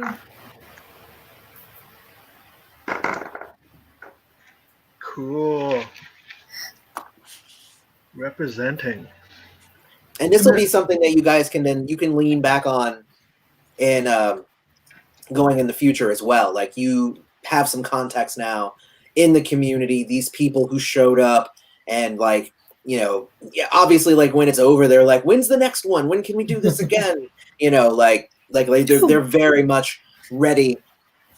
They do ask you, Serpentine, they ask you about, well, first off, a lot of people are asking, can we join Aegis Squad? Everybody's asking Lizzie if they can join the Aegis Squad. But, the Aegis Squad is a very select, group of people. But they do ask you, there's Aegis Squad. Have you heard of this new Future League? What do you think about all of that? Yeah, I say I saw some pamphlets and tried to go to it, but I got caught up with other stuff. I'm really hoping to catch some other meeting. So if you guys hear of anything, let me know. Because Yeah. I'd love to attend. Go ahead. I will also say something like, yeah, I'd be up for doing this again. I want to help. I want to help you guys. I want to help you be able to help yourselves and all. Gotcha. Well, very cool. It all went over very, very well. So, feel free in the future to be like, oh, I call up this person from the meeting and they help us with the thing. It's a Nice. thing. You guys made it happen. It's awesome. How does Lizzie feel about it? Is Lizzie impressed? Is she pretty psyched? Oh no, Lizzie's like, yeah, she's like, yeah. She's actually now like everybody's talking like to her about can they join Aegis Squad and all that stuff. Like Lizzie like literally says you would be a perfect fit, Serpentine, if you ever wanted to join. Aww. Nice. Balancing affiliations. It's your call. Well, you can't. You'd have to leave one to join the other. But yes, there are perks that go with each. Yeah. But yeah. All right. So over at the block, there's like a little bit of a kind of like a marketplace kind of festival going on, because they are bringing in the special guest that Bandit is bringing in, and so they're kind of celebrating the fact that this person is coming. Oh, cool. And you and Trinity are hanging out, and it's you're having a great time. There's lots of dancing and whatnot. And that's why it's like I'm like it happens like around the same time, because it's like the person doesn't show up for a while. Like they're just kind of having a party. So there's like a lot of music and dancing and shopping and stuff like that before anything actually happens. So it's like you could have like shown up like late, but then you would have missed like the majority of the stuff. But eventually, Bandit actually comes out of his his like shop area that he has there. They kind of like took like an old like what is it, like a Bank of America, like a standalone Bank of America building. They kind of like carved it out, and it's no longer a bank. It's now like the leader's like place to hang out. Because that's what you do when you strip all the corporatism out of a section of the city. So he comes out, and he said, he's kind of like, to everybody, he makes this like grand speech, like, welcome everybody. I hope everybody's having a great time. And the reason that we're here is because I wanted to invite one of my friends, one of the reasons why we all still exist today after the attacks from the orphans. And he says like, so everybody please give, a big cheer for FaZe. And like from the sky, like this like weird orb blob thing just kind of starts warping in the air and whatnot until it forms like a person, and it's a Kiesling, which is when the orphans were cut off from the eye. So it's a whole thing, but basically it's the orphans after they were divorced from their post-humanity, and they had all of their old memories and everything put back into them, but they're still technically these like powerful cosmic magical beings. So that's he's a Kiesling, and his name is FaZe. And everybody's like, whoa, yeah, everybody's cheering for him, which is something that you don't see a lot of, because whenever Kieslings are talked about in a lot of media and whatnot, they're always talked about like the remnants of the, incoming attacker, or, the attackers. There's always like this terrible stigma attached to it. So you were almost expecting that to happen, but they're all, you're not really sure if it's because they trust what Bandit is saying or if they actually like Kiesling. But either way, you're only seeing like a lot of positivity, coming from FaZe and from the crowd towards FaZe. Okay. How did Bygone feel about this, though? I think Bygone is going to spend a lot of time observing the crowd, because like she's never been around like this many amps before, so she actually like is still learning like the etiquette for being around them. Yeah. And so I think she's going to do a lot of looking towards Trinity to how to react and adjusting herself appropriately so she's not like sticking out. Yeah. And paying very close attention to what is going on for the main event. Yeah. Well, and actually what the main event is, because just him being there is enough reason to kind of have a party. But eventually everybody kind of gathers around this kind of staging area. And FaZe and Bandit actually start talking about like what it was like in the final battle against the Orphans and how it all went down. Because actually Bandit was there and so was FaZe. They were both there. And with there being like thousands of amps everywhere, but like the final fight was like 50. It's like 50 out of all these thousands. But you have two people who were there. Like right now like on the stage kind of talking about their experiences, and they kind of just tell like this really just deep conversation about like the fear that they felt and the triumph that they felt afterwards. FaZe talks a lot about how what it felt like when his humanity kind of started rushing back into his mind, and kind of flushing away all of the terribleness that was inside of him before. And that's not something that you ever hear.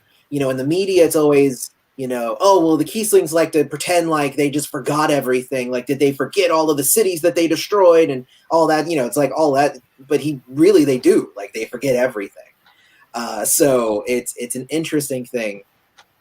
But go ahead. No, I say, okay. That was just a comment. Sorry. Okay, yeah.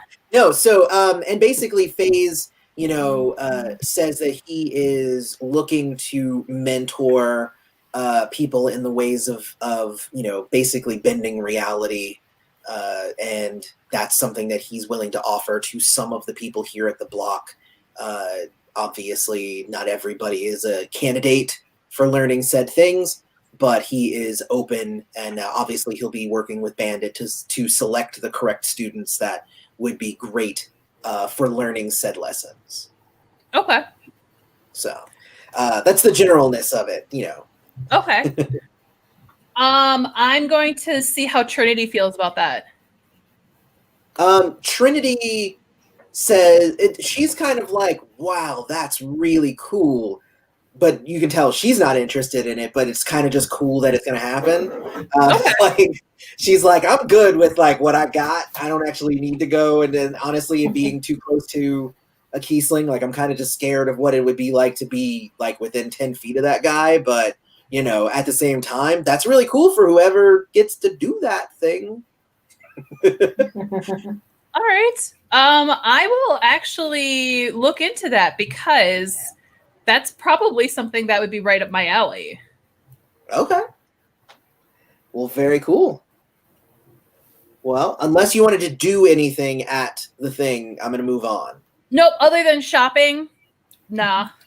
Well, obviously. Teenager. Yeah. Like you're at a festival. Come on. You have shopping and you spend some points in wealth. So it's like, you got to spend that money. Otherwise you don't get it. Yeah. She goes and gets all the festival attire. Exactly.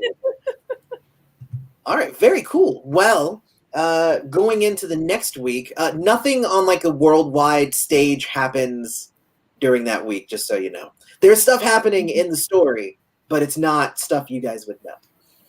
So I'm going to combine weeks 3 and 4 together. So what do you want to do for the next 2 weeks?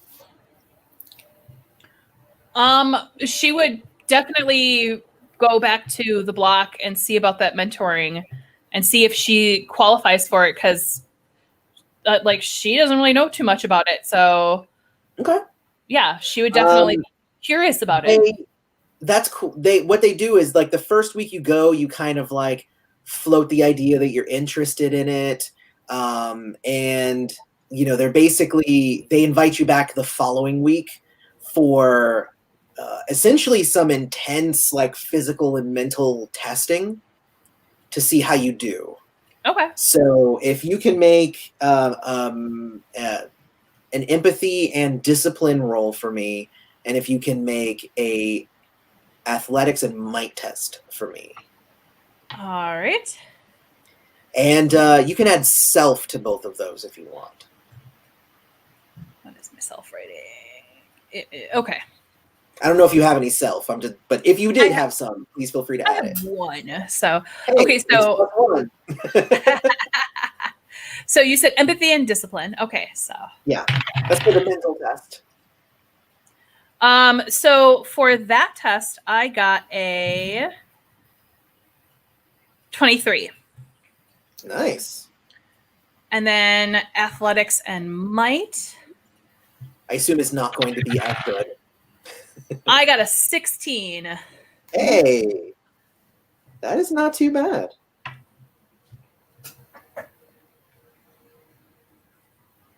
All right, so I'm just going to say that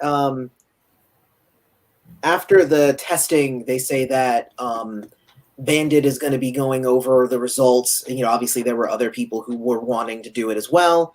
And he'll be having like one-on-one meetings with any of the potential candidates that end up getting selected.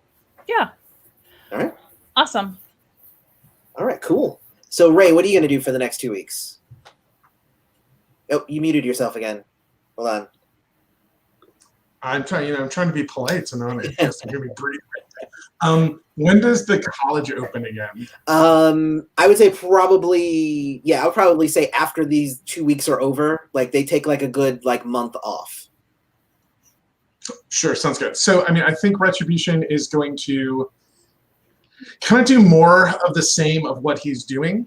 So he's going to be kind of getting like a 200 level course education in the radicalization of people. Okay. Right, like that's what he does for 2 more weeks. He probably becomes insufferable to talk to for Wraith, just because he's really excited about what he's learning, but he really wants to figure it out. And you can he's an eager student, but he has to repeat himself sometimes. He asks the same questions multiple times. He's clearly on drugs. That becomes very obvious to you. He's absolutely that person. Well, she wants to encourage him. I mean, he's encouraging. he's dialed into it. She gently tells him that he might get through these faster if he kind of tears down on the drugs. Just a suggestion. She doesn't really put any, because it does affect his concentration. So she was like, it's like you might not need to stay so long on one topic, if you get it faster, and faster actually means less drugs. So you're probably right. I have ribs that have never healed, and if I don't take my drugs, I can feel that pain constantly. He believes that is true. Whether that is true or not, that is his current belief. You could. Oh, hey. Well, okay. Huh. He's very excited and it's calm, right? He mirrors the emotional state. I was actually going to ask you to take me back to your seeker friends, because I wanted to talk to Dr. Glass some more. Maybe you could also see him and he could check on your ribs. I don't. I mean, they've already done so much for me. I mean, I don't. I think they like you, and I think. I don't know if that's. Will you at least take me there so I can talk to No, him? no, I'll bring you there. I just Okay. like very nervous about asking any favors from those people.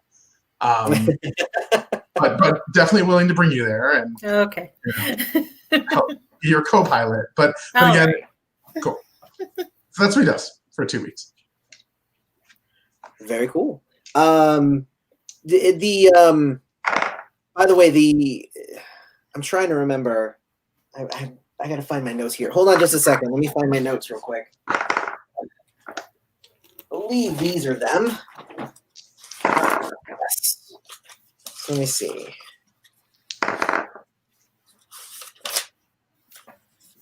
That's right here. Okay. So Carol, did you get the shot from the Seekers? Yes. And I remember Bygone did not. Is that correct? Nope, Bygone did. Bygone did as well? Serpent. Yeah. Yeah, he did. I think I'm the only one who didn't get it. Yeah. Okay. Just one thing I'll just note for the two biological women in the group. Both of you notice that you are not having your monthly visit this month. So Okay. She's not complaining. Don't even really realize it first, but you're just like, oh, hey, wait a minute, that should have happened. So just pointing that out since you got the shot. Can I do something really, really, really quick too at some point? Sure. What is that? I was actually going to, at the block, look into support groups for people who used to be anti-AMP, who no longer are. Okay. If there's any in that community or people that have been in that situation. What I'll say is you find that there's not necessarily that many people in the block who know about that sort of thing, but there's one person who's like, yeah, I used to go to a support group. It's not in the block because the block is kind of unapologetically pro-amp and anti-amp stuff. They just don't deal with it there. They're just get the fuck out of there. And that's totally fine. Yep. Yeah. And I pass whatever information I get on to Retribution. Yeah, but yeah, they'll definitely give you the name of a group. It meets twice a week, that sort of thing. So yeah, there's definitely a thing for you to do. Cool. All right. Serpentine. What is Serpentine doing? All right. He's definitely going to continue or try to continue with his Making Waves group or whatever to try and get more people and the same people trained and stuff. That's his big thing. Okay. Yeah, that's going to be his major focus for this. He'll probably also do some stuff like talking with each of the others and just saying, okay, let's come up with some combat phrases and stuff like that. I'll shout strobe if I'm going to use follow the light, or peekaboo if I'm going to use flashy and stuff. So you guys know not to look at me when I'm doing that, and don't get blinded or hypnotized by it. Yeah, because that power kind of affects everybody. Yeah. stuff about combat stuff to work together a little bit better. But yeah, his main focus is going to be on training and helping the people of Chicago. I love it. Lizzie keeps coming to the meetings. She comes to the next one, but then she says that she can't make it to the third one. I assume you're having them once a week, so. Yeah. All right. Yeah, I tell her, thank you so much. This wouldn't have been anywhere near as great without you. Atlantis is home for me in a way that I haven't found with others, but I'll definitely fight alongside Aegis, should the need arise. But I will be sticking with Atlantis. Yeah, well, she says that's fine. There's I'm glad that you have a home there. It's not necessarily conducive to new members right now anyway.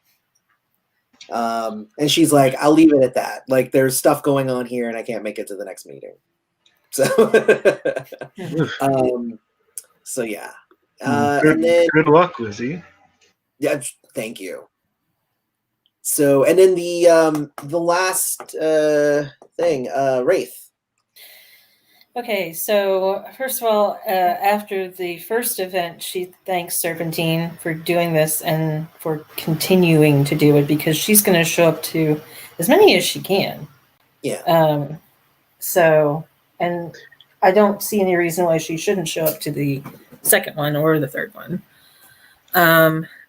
Does he do anything particularly snake-like in either of them, though? Does he? Yes. Does he? Yeah. Oh my gosh. Yes. At some point, he will be. There will be stuff about actually like dealing with people with powers, and he won't like blast anyone with his wave clap or anything because that would be horrible. Well, yeah, especially in the water. But yeah, I would say that like he was probably more modest in the first meeting, but as the meetings have gone by, he's showing off more. Well, yeah, I think maybe the last one, maybe she'll just kind of wave to him and leave. So because she understands this is a her problem. and meanwhile, Just he'll still be going. like- He'll be going to her and like, Wraith, you know about like history and stuff. Anything about like historical, like martial arts or combat, or warriors or stuff like that you can bring in, and he'll actually be trying to turn to her and anyone else who comes in to use their skills if he knows what they are. Yeah, I mean, she'll like, I can do some research on that, and that actually calms her a little because that's familiar. Cool. Yeah, but then he'll also be like gliding through the water in this serpentine. I'll text you about him. Stretching out. Does Bygone go to the other two meetings since she missed the first one, or? Yes, as long as it doesn't conflict with whatever she's doing, she would show up. I would say probably. Oh well, no, you're probably right. Since you did your testing in the third week, I'm sorry, in the fourth week, so you would probably made it to the second week one, but not the third. All right, so not at third. And then what about Retribution? Amidst his reading and stuff, does he still make it to both of the other classes? Yeah, so he definitely makes it to both of the other classes. And ideally, I would imagine that there was a moment where Wraith kind of watched what he did at the first meeting, where he was trying to basically like human bloodhound the people who would be radicalized. So he's trying to apply what he's learned in the field and doesn't want to empower people who might use their power for bad, but his ability to make those character judgments is deeply flawed. So probably the second and third meeting, he's much more like asking Wraith what he should do, asking Serpentine specifically what he should do. You know what I mean? And then when Bygone comes to one of the meetings, it like he'll probably lean in at some point and be like, I really sucked at the first meeting. I think a few people didn't come back. Because you just can't talk about prison as much as I'm comfortable talking about it. It's not really a shared narrative for people. So I was speaking my truth, he starts like using all these self-help buzzwords because that's also one of his core character traits. So he's like full of bad philosophy. Yes. That he tries to give to other people in the most earnest, misguided way possible. Aww. He's a sad little puppy dog, 100%. He's trying though. Is he still staying with Wraith, or did he? It's up to if Wraith would have wanted him to leave. No. Like, I think yeah. he's kind of. She hasn't quite adopted him, but you know, Sure. And A little bit. I guess a little bit. right, like in terms of like you being open about like his substance abuse problem, like he's very open about it. He's like, this is my morning routine, this is what I do. It's just very like, this is my life. I mean, like, this is just what it is. She wants to help him, and she phrases it as get healthy or healthier, and Sure. you know, but she's not like, no, you must go to rehab and blah blah blah. So she's easing him to that. If you would discuss that with him, you understand one of his core kind of insecurities and limiters right now is he's afraid of joining any group that involves changing how people think. I mean, that's fair. But there are steps, right? So like that's so really the limiter. she's trying to help him lay groundwork that he can do himself to help himself. But yeah, she'll let him stay. So absolutely. And Serpentine will definitely be asking Retribution about, because Retribution is the only one who has like martial arts training of the group, so he'll definitely be asking him. Yeah, no, flip me, like throw me into the pool. It's cool, you can do it. Aloy, the other thing that she wants to do is go to see the Seekers, but she wants to talk to, I mean, maybe Dr. Glass, but someone who can help her decide if, because they seem to have the resources that she might need, and she thinks she can contribute to them as well. Okay. Even just being a contact at the university right now. So, but she won't join the affiliation right just yet. I mean, if they would even have her, but she's very interested in learning more about the Seekers and helping them. So that's why she wants him to take her there. Okay. And you say you wanted to talk with Dr. Glass specifically? Or If there's somebody? Well, yeah, somebody, but he seems to be the one. He's the one that they talked to the most the last time they were there, so he could at least guide that was her. running a lot of tests and stuff Yeah, on you guys. I mean, or maybe, and that's one of the reasons she wants Retribution to take her, so he can maybe introduce her to someone who's more in the recruitment area. Okay. Yeah, we can totally. Let's see here. Okay, so you Dino Tribe. Certainly you introduced. do know Dino Tribe. Yeah. I mean, there's like all the janitors. Like straight up. Service people, the secretaries, all those people. He knows them all. The janitors have the dirt on everyone. Those You're not wrong. I mean, they kind of do. Can't even really argue with that one. Yeah, I mean, if you want to talk with somebody in kind of recruitment, so yeah, so you can. I mean, so you can definitely talk to Dr. Glass, and Dr. Glass is more if you were going to come from like a scientist sort of way. It's a science, but it's not his kind of science. So Right, like medical or Right. genetics or something like that. Like obviously that's a certain skill that belongs to a certain part of the Seekers.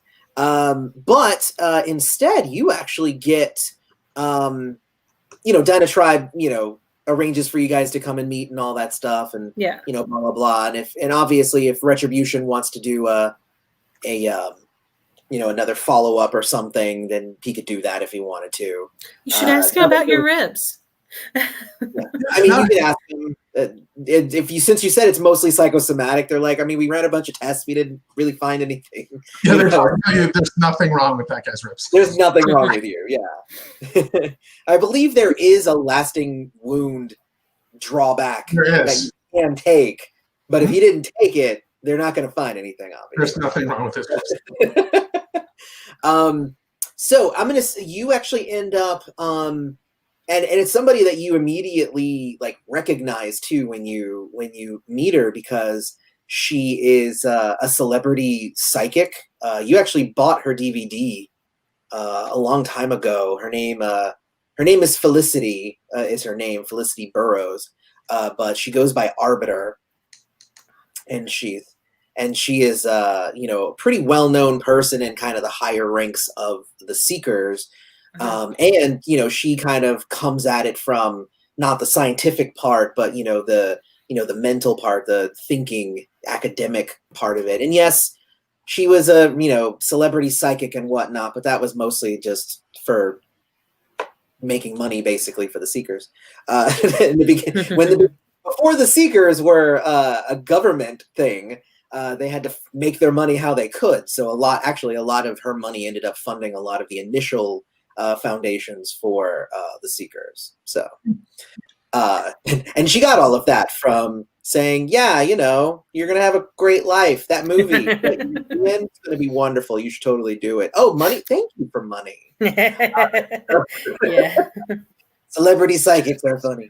To be fair, Wraith has had a almost a Ouija board session with her mysterious mentor in the library. So Wraith isn't entirely unpsychic method wise. That is true. Yeah.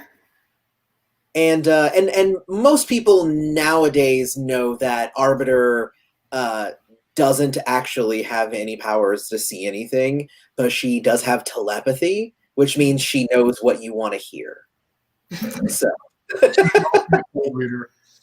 yeah, pretty much. That's just like what she does. So she hasn't done it for like at least a year or so. She kind of stopped when the Seekers got really big, and she's just kind of hanging in the back wings now. But you actually get brought up to her, and that's why I'm just that was all to say. You walk up and you see her because obviously you know her because she is an unknown entity in the world. So she greets, she holds out her hand and shakes your hand. She's like, hi, I'm Felicity. You might know me as Arbiter, but feel free to just call me Felicity while we're here. I know I have people like their code names and stuff around here, but yeah, sometimes you just want to hear your name, I'm Amelia. Amelia. Very nice to meet you, Amelia. Oh, crap. No, I'm not. No, you're Abigail. Abigail. That's right. Sorry, different character. I'm sensing that's a fake name, actually. She would have said Abigail. Jeez. That was a good one. You're trying to pull one over on me. No, so she and if you want to make let's say a knowledge and empathy. No, that doesn't make sense. Knowledge and something. You're trying to here, I have to look at my skill list again. Knowledge and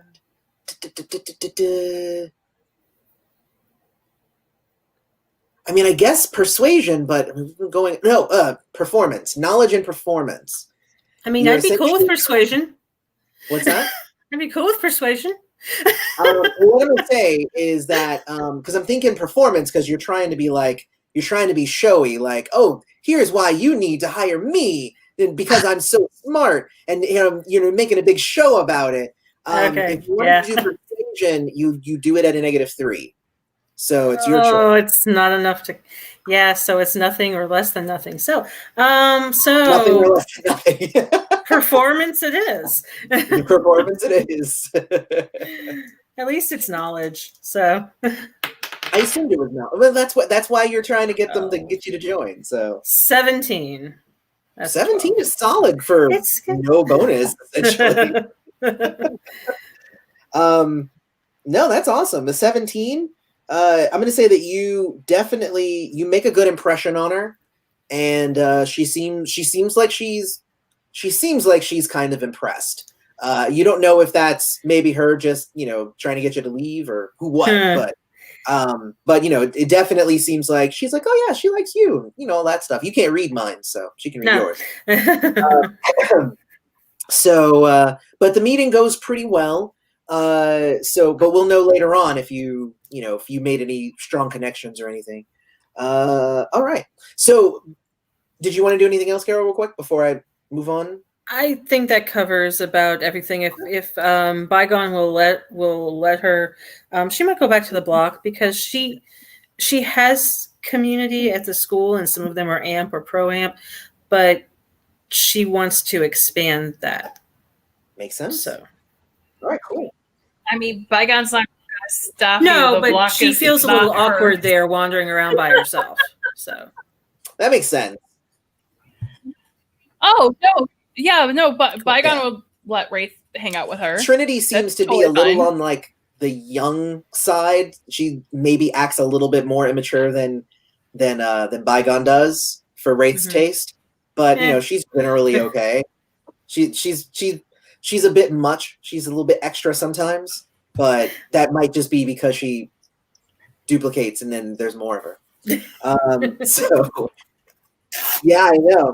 She'll go with that. She'll go with that. So interestingly enough, the fact that Wraith She's is going to the block with Bygone, both of you said that you guys would not be at the third training with Serpentine. So, but Ray and Serpentine are there, Retribution and Serpentine. So while you guys are training at the third meeting, all of a sudden you see some very familiar faces. You see one blonde-haired woman with a baton at her waist, at like her hip. Oh yeah. She's got cuts and scrapes and stuff, and all three of the people you're about to see have like little holes like right here. But you see her. You see the guy with the kind of shaved head, the goggles and the mask over his face, and he has like a lance on his back, the speedster. You see him, and you also see the third guy that you guys saved, the kind of bestial, kind of big giant growler guy. Let me see. Let me write that down real quick.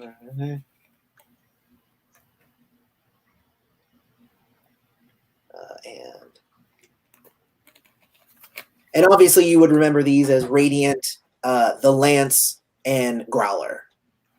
That's their names. What is their affect? What is affect?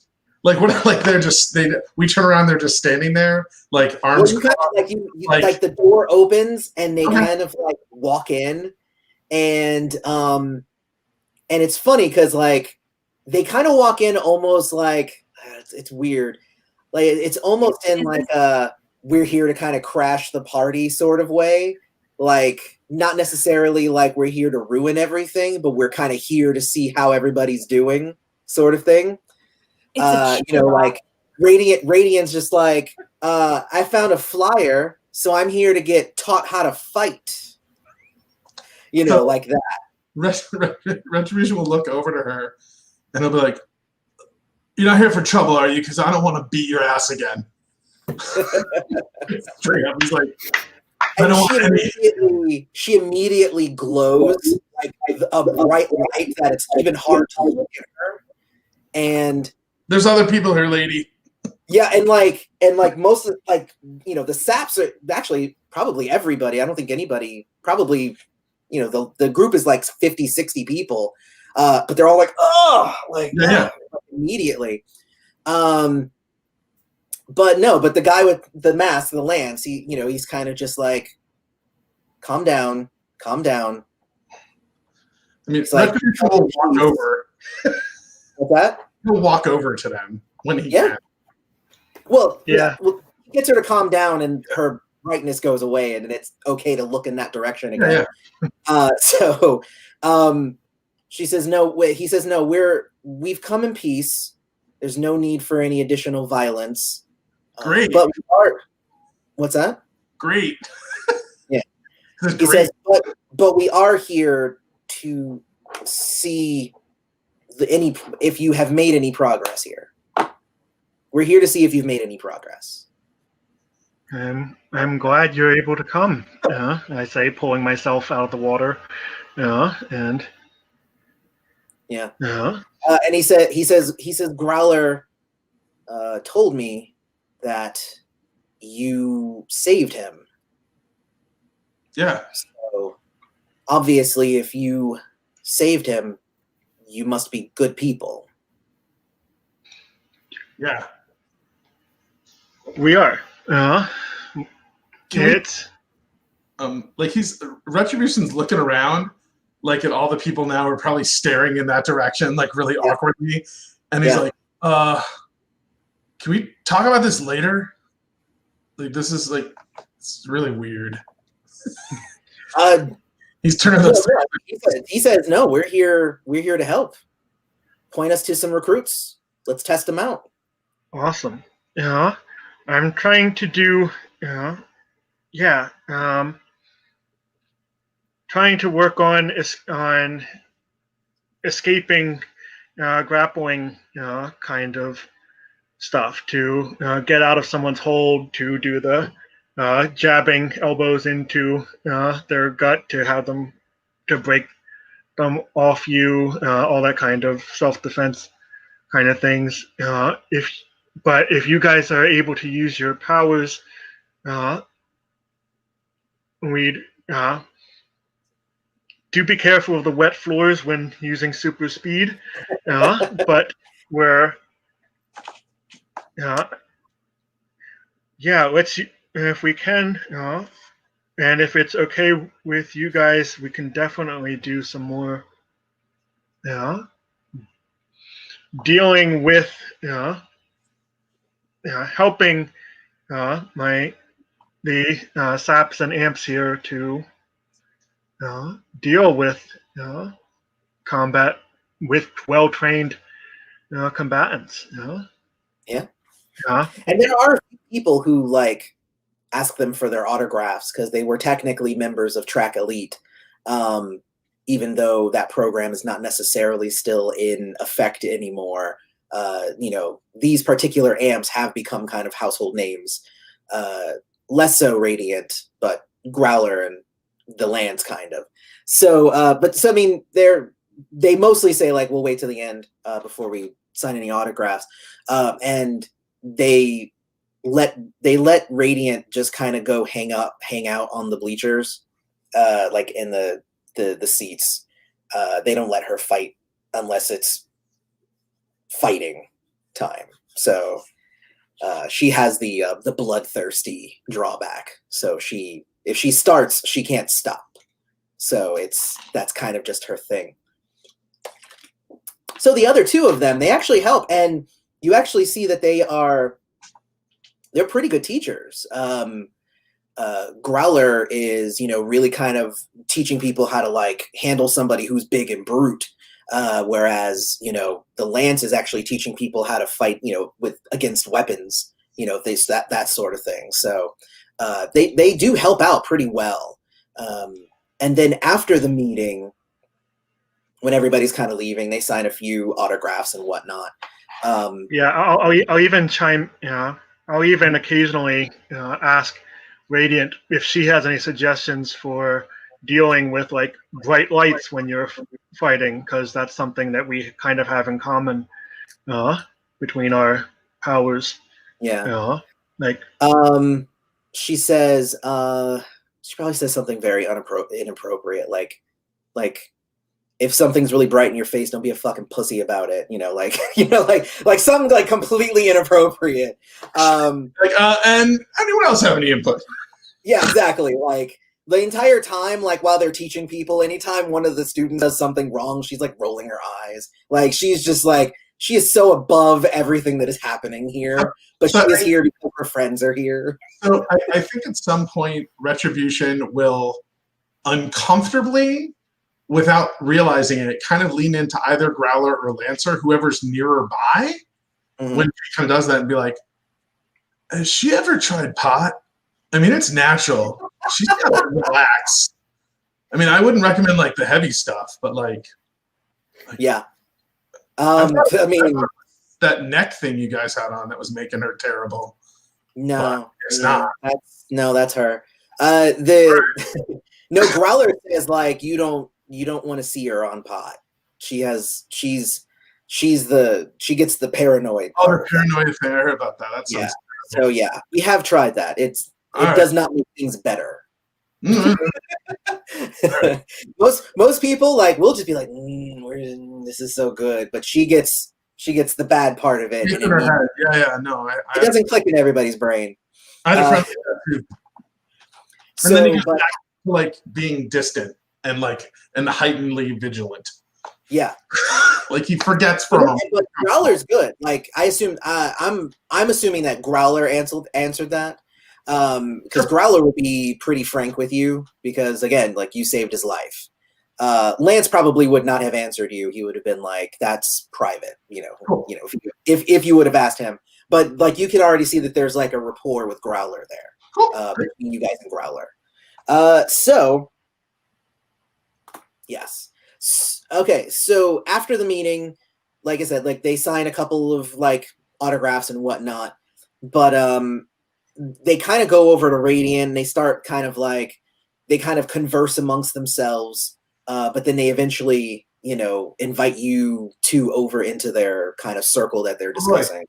One quick thing that Retribution would have done if right, he would have sent a text message to Bygone and Wraith right when they showed up, like after the light thing, being like, that guy we saved showed up with these, like, I guess it's Lancer and Radiant, or right, like these names. And like they're here helping out. The guys seem all right. There's something wrong with her. Right? And that's basically like just a flag that is occurring. Yeah. Because they might want to talk to them too about it. Yeah, no, that's fine. That's fine. So you guys do get a text. He would get back the emojis he'd get back the emojis, a question mark, a light bulb, and He responds back, I'm sorry, I'm a literal thinker. I don't know. Question mark. What? Right, so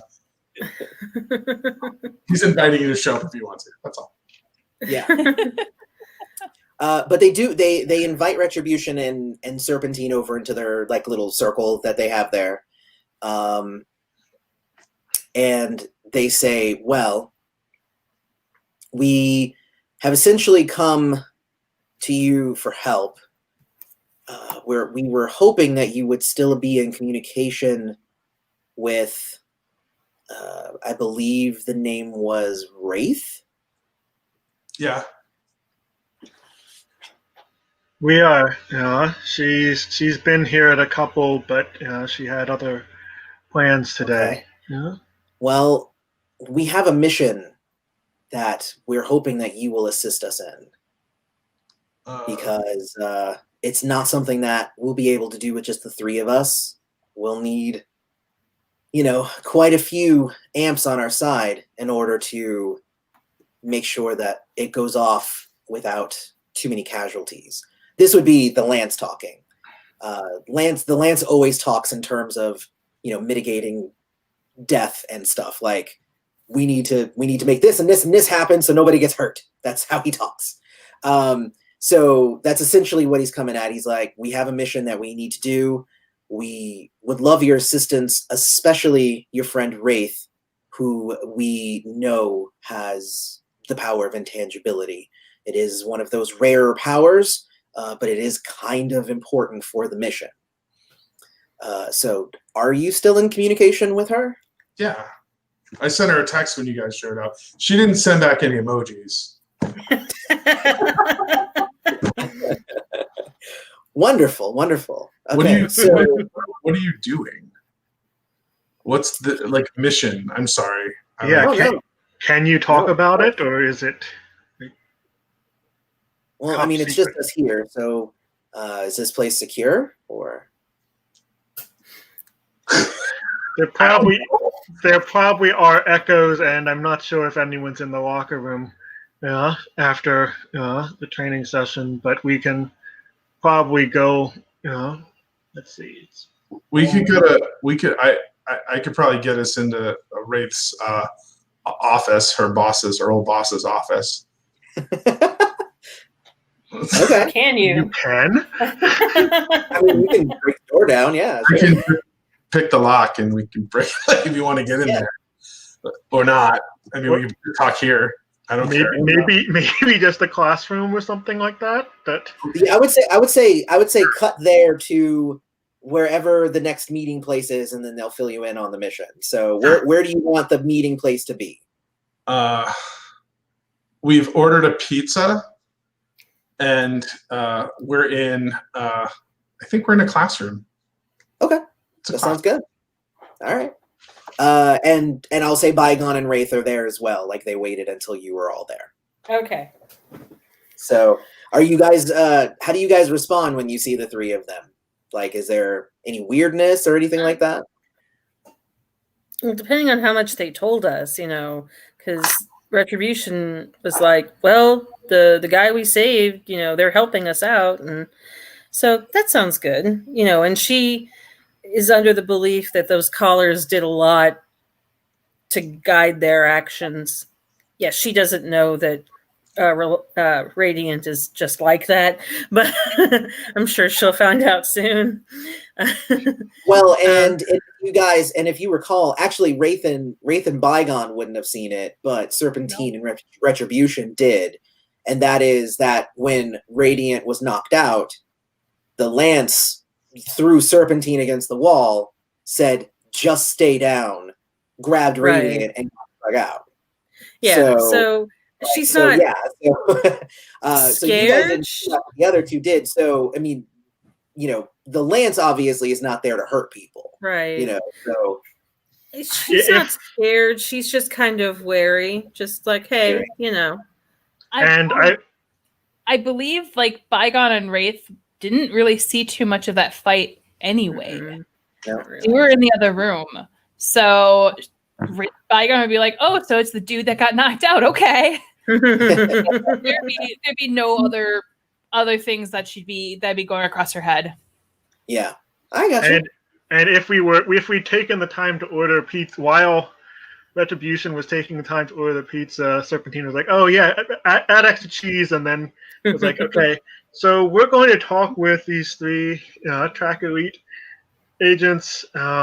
Their interest, they need someone with intangibility. They seem to be earnestly here and appreciate us saving Growler's life. If we end up kidnapped, you know where to find us. But otherwise, I think you can feel pretty safe coming here." And while you're in that text message from Serpentine, Retribution's like, "I can't remember. Do you like or dislike mushrooms?" Right? Like they're just very terrestrial. He's like, "I love mushrooms." Great. Who doesn't love mushrooms? Okay, so yeah, she's coming there with an open mind. Okay. Well, and like I said, and the Lance, he likes to talk a lot, but in this case, he stops talking and he allows Growler to kind of take the lead, because Growler is the one that's bringing them to you guys. So he says, so Growler says, excuse me, it's not known a lot in the public, but the weird collars that we wore when we worked with Track, they actually were mind control collars. And, there's a lot of speculation and whatnot, but I'll just tell you right now, it is the worst thing in the world to not have control over yourself. And that is coming from somebody who, loses it during a full moon. So, it's not that cool, but what they had going was, it's secretly called the Hound Master Program. And, they have these kind of cybernetic, weird, altered people in some of these facilities. And even though the larger Track Elite has been closed down, they still retained some of the locations. They kept them open well past the time that the government said that they had closed them down. That's actually where we were. What was it, a month ago now at this point?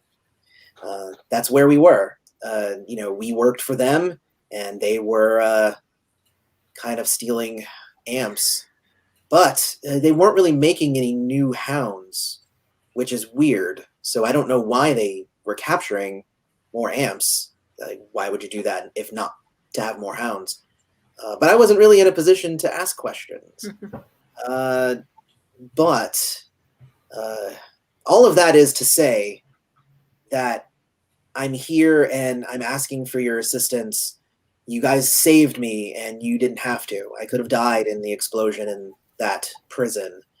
But I'm kind of asking you to go into another prison and help us shut down any more hounds ever. Well, The Lance kind of pipes up at that point. He says, I've worked with some very astute amps, and we've developed a virus that if we put it into the system at a specific location, it will actually web its way out to all of the other locations and make it impossible for them to retain the Houndmaster program.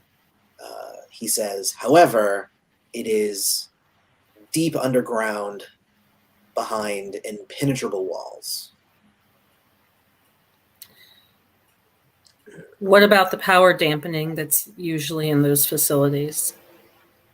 This particular facility, there is the power dampening, but we have our hands on some vials that we are able to, essentially the same sort of things that were injected into us as hounds, to allow us to still operate within those facilities, and it counteracts that effect.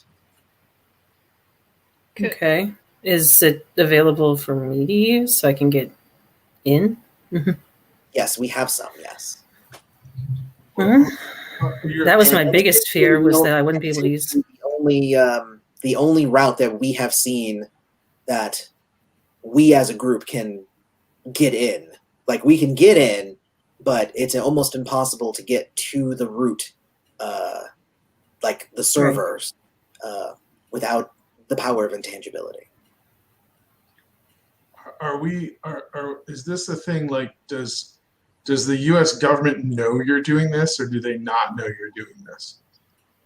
No, we have kept off of the radar for quite some time. And Growler even says, Growler says, the Lance and Radiant, they're used to being vigilantes and staying away from all of that stuff, but Can I it's hard. figure out how truthful they're being? If you want to, I would like to. go for it. All right. That would be intuition and deception.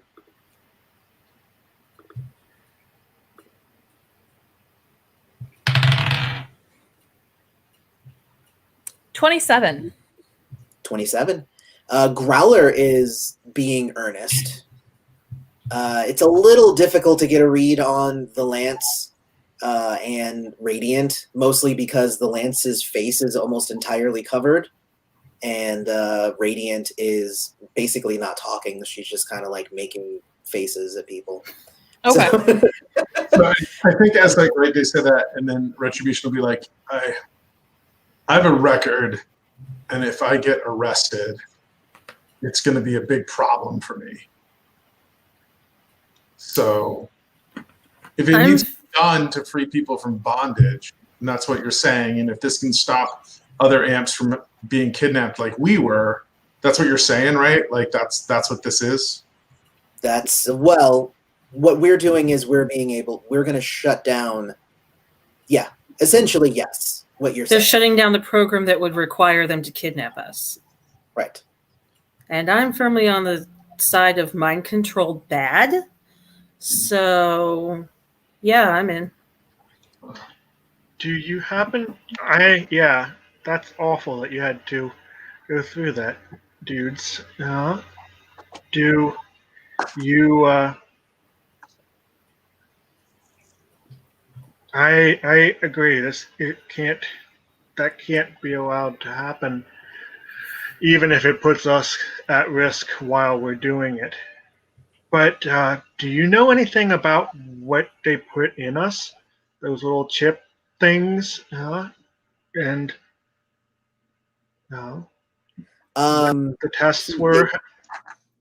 no, they say they just shake their heads. They're like, no, we don't know what they were doing in the facility. And you notice that they said earlier, they're like, it wasn't to make you into hounds. Right. But they don't know. Gotcha. I mean, Vigon, are you going to do this? I'm only speaking for me. You Yeah. guys do whatever you feel is right.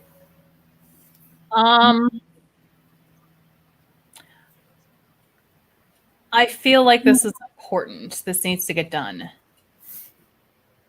I mean, if the two of you are going to do it, I'm going to do it just to make sure you guys stay safe. And if I don't go, I'm going to, all that work I did making your apartments nice will go to waste. I'm certain you can't keep up all the work I've been doing. Right? He says with a smile.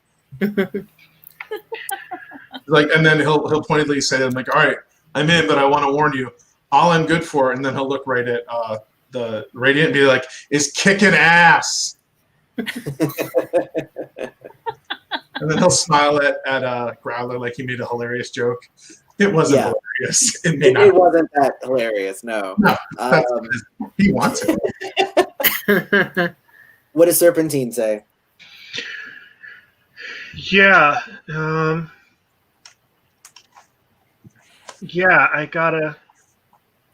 I've been doing all this stuff for the past couple of weeks to try and just keep moving and help people as I can. My powers aren't going to be as useful, and I don't have a lot of skills that the older to do, but this is something I can do to help. People shouldn't be kept in collars and mind controlled. Well, what he also says is, he says we should probably move as quickly as possible on this, but it's not even something that even the 7 of us can do. And Growler says, "Did you make a list, Lance?" And Lance pulls out a list and says, "Yeah, these 8 students from your meeting would actually be very helpful." And he'll hand you the list. Like, Gotcha. So they were scouting. we kind of need these 8 people as well for this mission. Whew. I'll call them, and I'll contact them, and I'll let them know. I'm not going to say they have to. I'm not going to force them into this, obviously, and I will let them know they're informed about just how bad this can be. But yes, Ooh, I have a question. Are any of those 8 the ones that asked for their autographs? That might make it easier. I'll say one of them. One of them Yay. definitely is. Yeah, someone who asked for the autograph. Yeah. That's one. And you look at the list, and when you look at the list, a lot of them, like I would say, like maybe half of them are kind of bigger, brutish. Kind of like they're probably ones that have like greater strength, greater toughness, that sort of thing. And then a couple of the others have, like more trickster kind of speeder, kind of powers. So they're going for a little bit of a balance. It's not like specifically like they're not just like everybody needs to be blasters, like, or whatever. Like Is it specifically unsubtle powers though? Yeah. That's A lot great. of them are. Well, yeah, they're not necessarily looking for like super duper flashy powers or anything. But there's not like your telepath. class knows magic or anything, so otherwise they would have picked them. I mean, I say one down, but I think, everyone needs to be fully informed before they make a decision. Well, of course. yeah. So I start making calls, texting, Okay. direct messaging and stuff like that, going, "Hey, something big is going down. It's I know you just signed on for self-defense and training, but we could use your help, to stop other people from being abused, and enslaved and all this kind of stuff." And he'll probably put in a call to his, using his comrade loyalty, All right. because he has a connection to a member of the Sirens crew. And he's like, "Hey, Sapphire, look, I know this is late and you're on the other side of the world and all this, but I need to make this, we're doing this, breaking into a track Houndmaster facility to try and shut it down. You guys deal with surprise attacks and taking people and getting in and out safely, all the time. What do you have any pointers? What do I need to do? What do I need to be prepared to do, and all this kind of stuff? Especially if I don't. I mean, mostly they're like, without knowing the exact plan or the location or like a whole lot of things, it's hard to kind of give like, so that they're like, we can give you some sort of general pointers on how to do a heist, but it's a little bit tougher than I think than it sounds from what you're saying.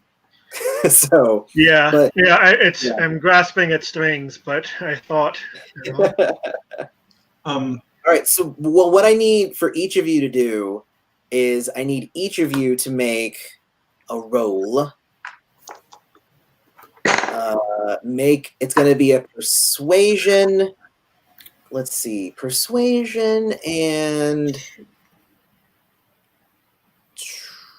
intuition, and you can add comrades to it. Okay.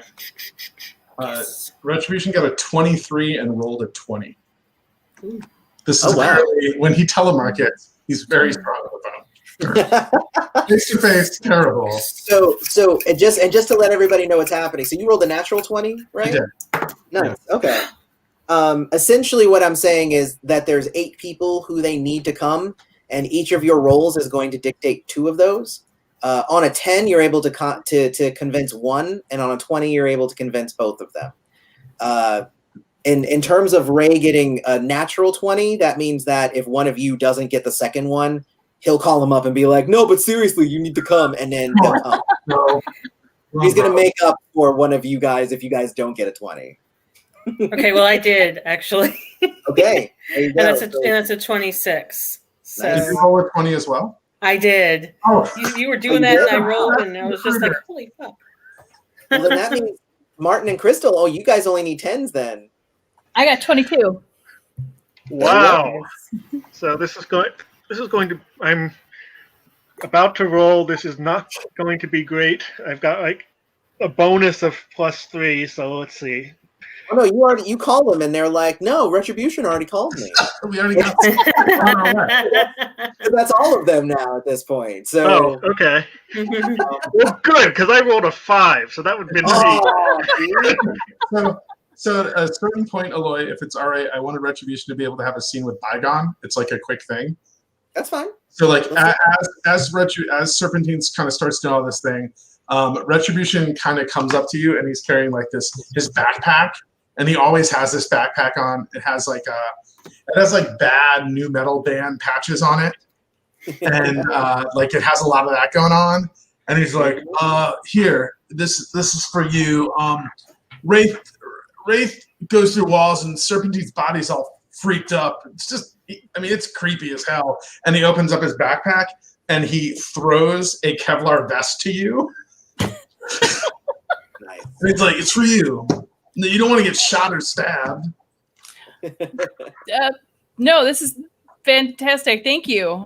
Yeah, I know what size you were because I washed your clothes for the many weeks. So like I think it'll fit just fine. Might be a little roomy in the waist. That's okay. All right, great. And then like he like gives you like a bro pat, but it's not because he thinks you're a man, and he's just like, all right, great, yeah, all right. And then he just like kind of dunders away while you're holding this Kevlar vest. My headcanon is if we survive all this, Retribution, everyone's going to like convince Retribution to like become a tailor or some sort of like fashion design, apartment designing stuff. Actually, in his ideal future, he's an Alfred for a Batman. He's the scariest Alfred. Nice. Right? He's like, oh, your drink, sir. And someone's like, what's up? No! I just want everyone to That get can happen in this world. Crystal, what is your might? Oh yeah, it may not work. I have no might. No might. All right, so just know that you can wear it and it will protect you against bullets. So that's the good part. The bad part is that you're suffering a -3 to all your physical rolls. It's a 1/3. It's 1 versus. Because it's bulky. Yeah, it's 1 versus like regular damage and 3 versus brutal damage. Brutal damage, correct. 1 versus regular and 3 versus brutal because it's made to stop bullets. Gotcha. But you had to have at least 2 might to avoid the -2, and it's already a -1 for everybody, so you have a -3. That's actually one of the cool things about Track, is that Track has like really awesome armor, Cool armor. no penalties, and it's awesome. All right, cool. So now, with you guys having called up the people and they have agreed to the mission, they've basically split. They're going to split all of you guys into 3 teams of 5. Notice there was the 8 and the 7. See? So there's going to be 5 in each one. So Growler, there's going to be 3 teams. There's going to be the offensive team that's essentially going to destroy things and break you guys actually in. There's going to be the defensive team that holds off everybody while the 3rd team, the infiltration team, gets in there and implants the virus. So you guys need to tell me what teams you are best suited for. Growler is basically heading up the defensive team. The offensive team is headed up by Radiant, obviously. And the infiltration team is going to have the lance on it. I'm pretty sure they want me for infiltration. Yes, kind of the Radiant kind of be on infiltration, yes. They will probably want me on infiltration because I don't do much of anything else. But your powers of portals would be very helpful in the infiltration part. Especially because I need to spend juice for every person I phase with me. Yes. Ooh. Yeah. Well, I mean, And hopefully we'll really get lucky with technically my there's portals. What's that? I said hopefully we'll get lucky with my portals. Well, and what it'll do is like essentially your portals will get you to the point that then that's when the intangibility becomes super important. So, because without knowing what's on the other side, you can't portal in there. But they have plans, right? They have floor plans and stuff. That's why they know. Yeah. Okay. Yeah. What does Serpentine say he does? Yep. Infiltration probably isn't going to be the best in this particular circumstance, so probably not that. It was offensive and then defensive. What was the defensive team focusing Well, on? essentially, the offensive team the plan is at this point is the offensive team is going to start a bunch of shit and start destroying things and making way so that the infiltration team and the defensive team can get in. Then the defensive team is going to hold like basically the second flank while the infiltration team goes deeper. But the offensive team is the one to like initiate everything. Right. So I mean, I think I would say you're best on the offensive team myself, but Yeah, we're not going to force you onto a team. So, between, I mean, oh yeah, sorry. go ahead. I mean, Retribution would certainly like lean in once Bygone and Wraith kind of pick that team, right? Retribution would lean into you, Serpentine, and be like, listen, one of us should go with them. And I mean, your body's like freaky skinny. It's odd. And I don't think I'm going to be able to convince them that I'm like that guy. I just don't want our friends to be alone. It's too heavy, man. well, and so He's trying to do that. Like that's the goal. no, it's fine. Yeah. The infiltration team already has 4 people on it. So it's the Lance, Bygone, Wraith, and actually there's another woman. Her name is Pattern. And they essentially, when they introduce her into the mission, they say, she's our virus. So she has to be part of the infiltration team. But, I mean, if you wanted to say I'm part of the infiltration team too, you can. But yeah. Yeah.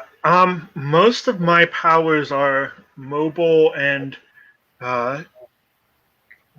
damage or affecting others. Yeah. So between my Nashers and the wave blasts and blinding and all this kind of stuff, all the stuff that I can do on land is probably going to be best on either the defensive or most likely the offensive group. I do make a flashy target to draw attention. And then so Retribution looks at you like a little disappointed but not mad. And then he like lifts up his sweatshirt and shows you that he has like a gun and a holster. And he goes, I'm amazing with my fist, but I carry a gun because shit sometimes comes up. This infiltration isn't going to be perfect. Maybe it is, and maybe they don't need a heavy hitter, but maybe they do. And they need someone flexible. That was a pun. Then he laughed about it. Shitty pun.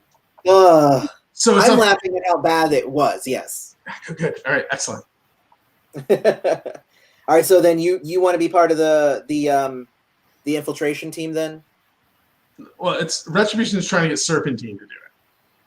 Oh, okay. What team does Retribution want to be on? Yeah. So you ask him, he's like, well, listen, I don't want to be with Radiant's team because I think she's going to give me shit. And I'm fairly certain that Growler and I could do the whole defensive team and just send everyone else on another team. I have to hold a flank. Sounds good. Me and that guy. Covered. Pretty much. That and they do whisper to you. They're like, Growler was like, yeah, dude, I kind of wanted you to be with me in the defensive part. Like that, yeah. I kind of told them that that's where you were going to be with me, and it's yeah, sure. So that's what I'm thinking. I mean, again, you do you, man. I mean, it's not, and it's. I don't want to get it wrong. Like, ladies kick ass. It's not like a lady thing. It's just the fact that I'm like an abuse puppy, and they're like normal people.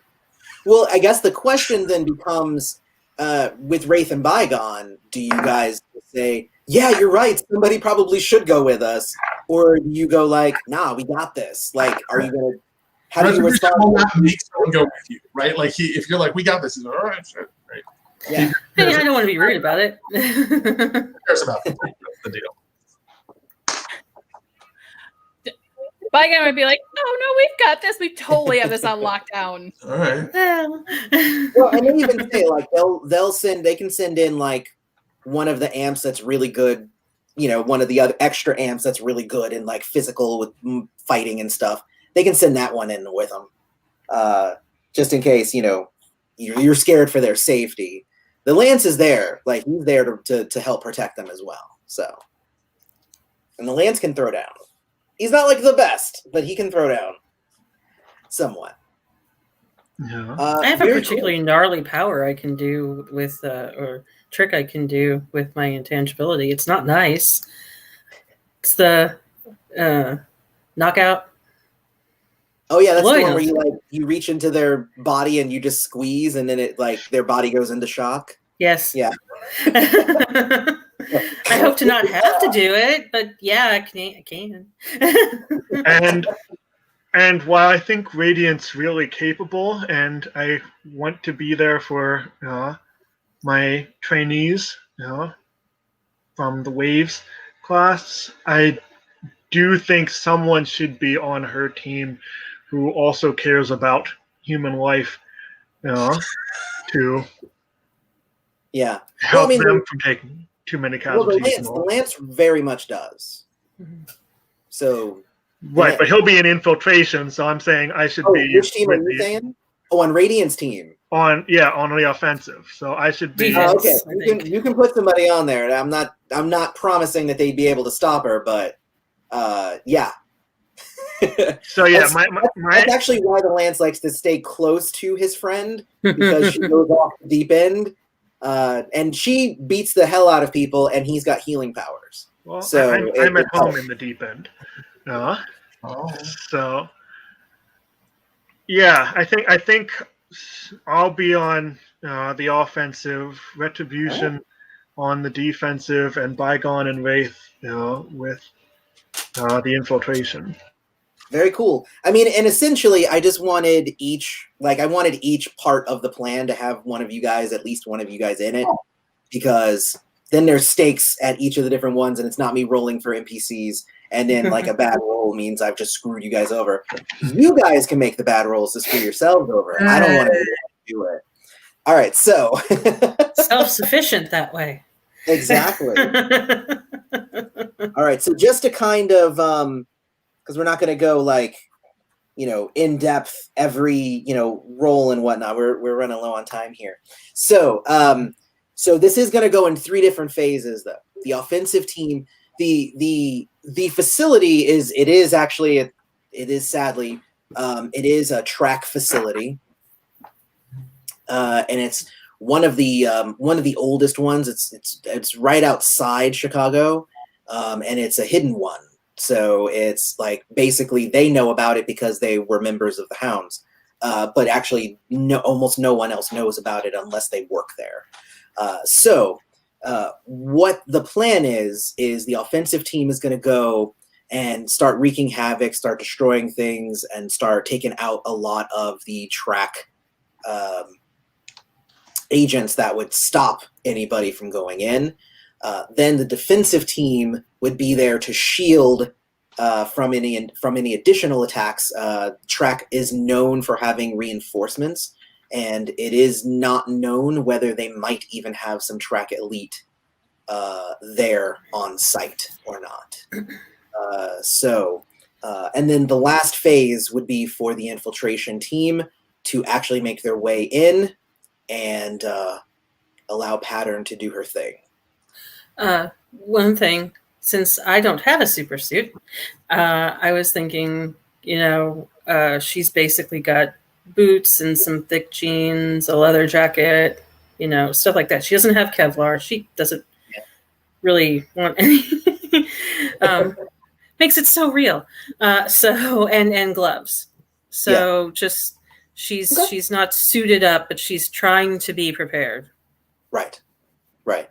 And that's cool. And thick clothing gives you, it's a 1-0 AR. Yeah. So won't help you against a bullet, but if somebody hits you or you bump into something, you have a little bit of extra padding there. Yeah. Very cool. So I guess that's a good question. So I know that Retribution got Bygone, a Kevlar. Anything else you guys are doing to prepare for said thing?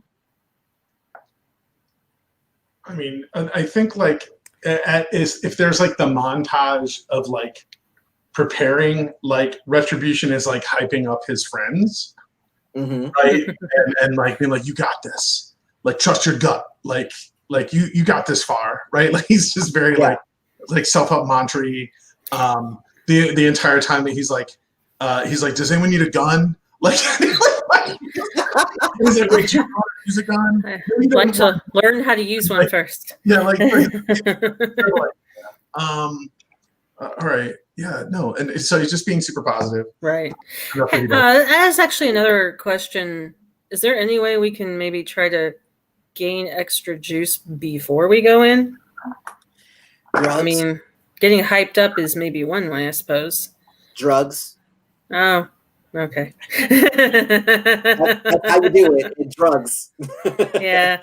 Because you can do like a war chant and whatnot if you want, but then it's gonna wear off at like the 45-minute ride out there. Oh, okay. So, but there's drugs. Did you want to look Yeah. into some drugs? No. There's adrenaline.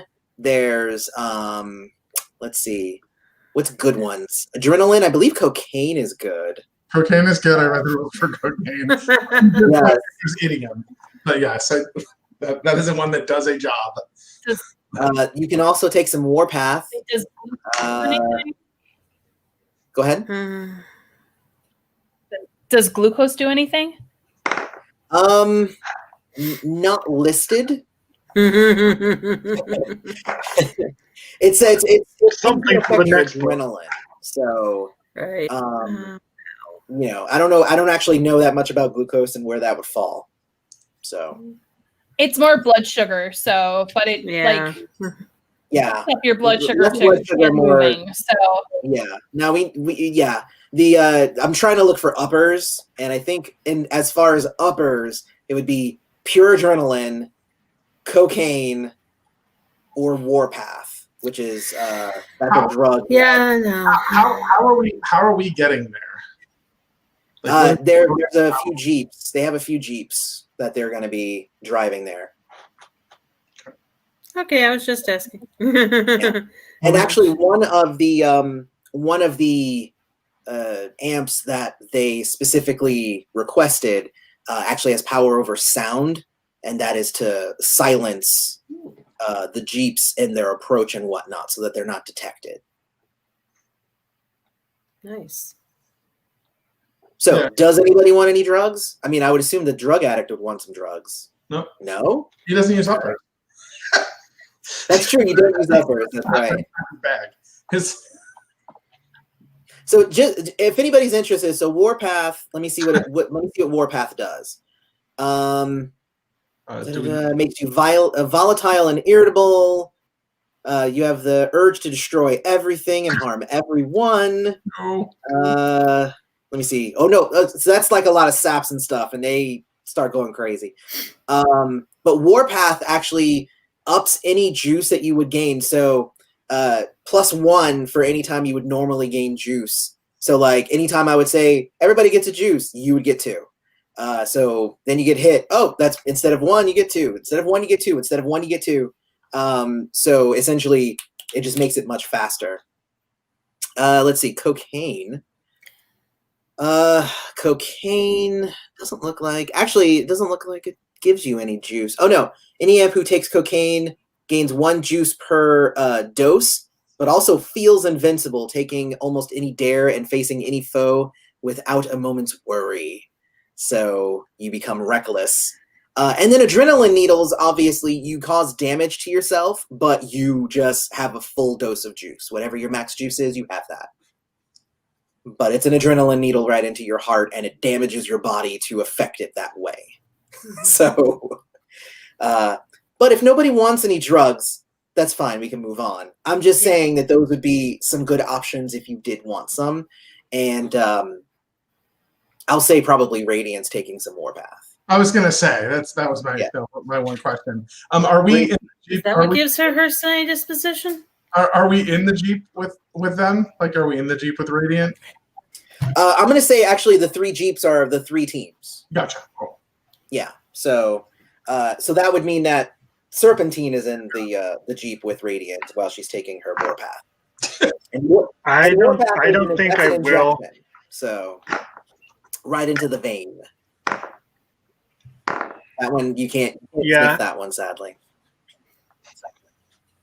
Yeah, I'm going to rely on my breathing techniques. There you go. To help.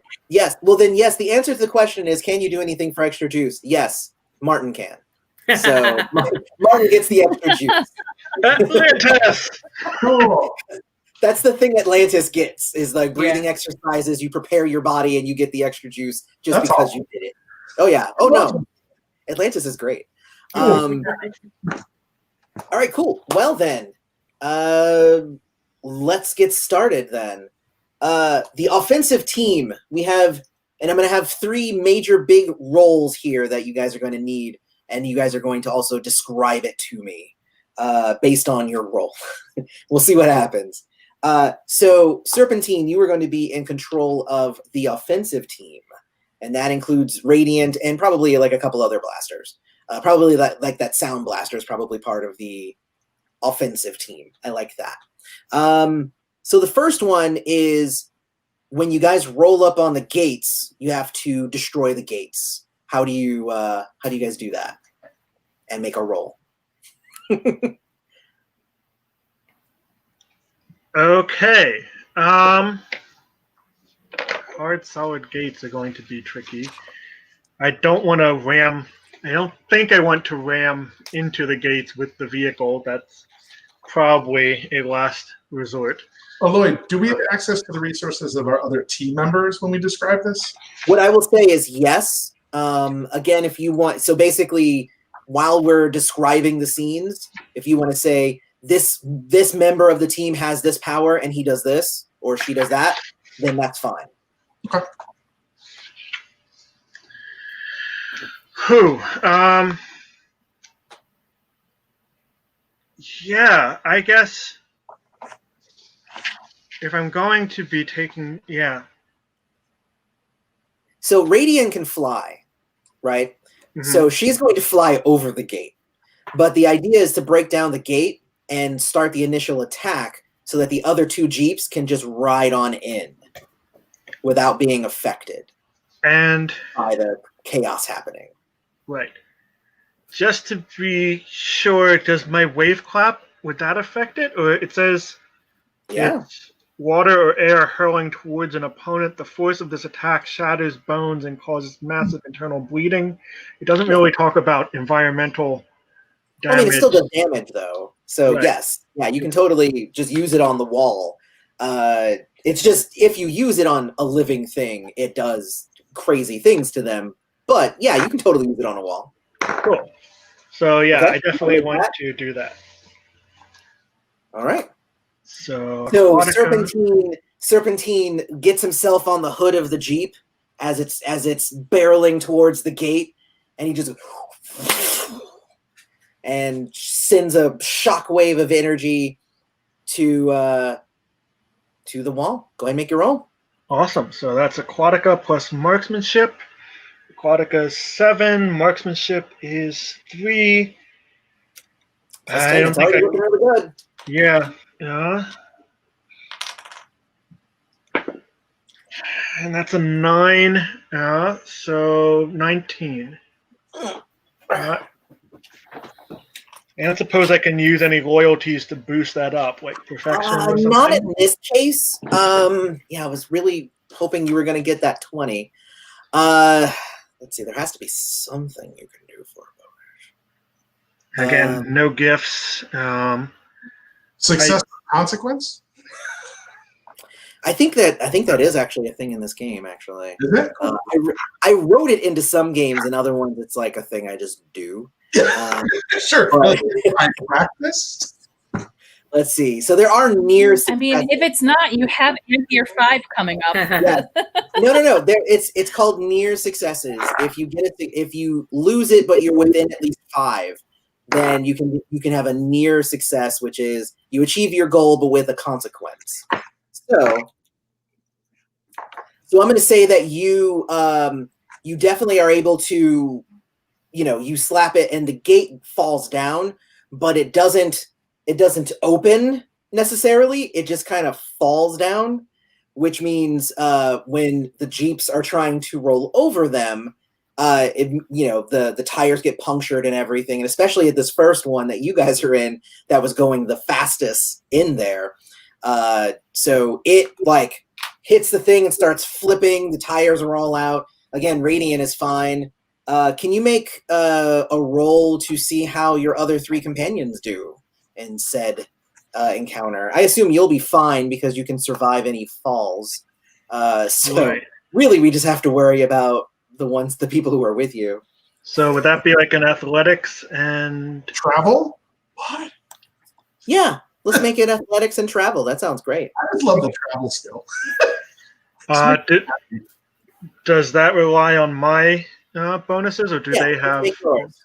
Okay, so that's Can you roll for them, but it's just more fun for you to just have it based on you. okay. Do we want? Do I roll 3 dice or just 1 for each of them? Oh, we're just making one general roll. Cool. So, dang it. All right, no, that's only going to be 7 total. 7 total. Yeah, I rolled a Wow. 3, and then athletics is 3, and travel is 1. All right. Uh, All right. I'm actually going to say that. I mean, based on that terrible roll. See, this is why I'm happy for you guys to make bad rolls. If I had made that roll, you guys would be like, "Oh, see you, Loy, you're just messing up our whole mission here." Yeah. So that actually happens, and I'm going to say the 3 other. I'm going to say one other of the companions also had the ability to fly, so he caught himself, but the other 2 are out of commission. It just is. So actually, the sound amp, he's still around, and the other 2, whatever their abilities were, are out of it. And so now we have to fight against the first wave of attackers. There's a whole bunch of track agents that come out. They are pulling out their guns and opening fire. How are you defeating them?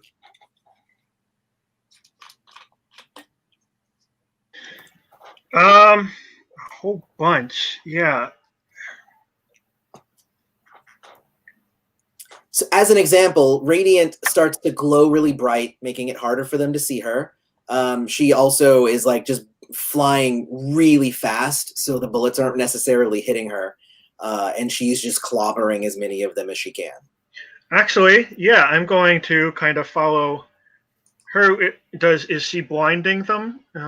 Or is she just? I mean, yeah, some of the ones that she's around, the ones that she's attacking. I'll say that like there's probably about a dozen or so agents that come out immediately that you guys have to take care of. Because I was thinking that would be probably a good thing for Flashy, to blind them with my nodes. And that's range of Aquatica plus times 10 feet, so 70 feet of. Yeah, I'd say you'd be able to entrance some of them. This is for the Flashy one, where it's actually like blinding. Oh, this isn't the entrancing one. This is the blinding one. Gotcha. This is the blinding one, yeah. So that's probably going to take out most of my. Yeah, okay. So that'll leave me down at 1 juice after that, but I'll give it a shot. Here goes. Okay, so I did a 16 on the roll plus Aquatica 7 and. Oh, is this not a roll?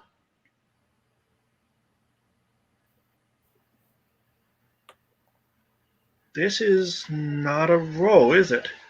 What do you mean? For the power?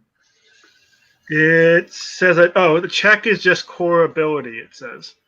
Oh, okay. So yeah, I believe they have to make a resistance check. Is that correct? Right. It's a mental trauma one. Right. So let me make a roll for them then.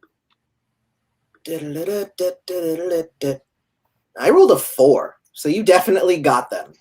And I'll say that's you started like entrancing them, and then essentially what I need you to do is make a let's see, if you can make an Aquatica plus Fortitude roll for the third. So you guys are able to mesmerize, blind, take out the first wave of people. A second wave of agents starts to come out, and your job is to kind of hold them back. In this case, while Radiant and the other amp prepare their attack. Okay, here goes. Dang. Nope.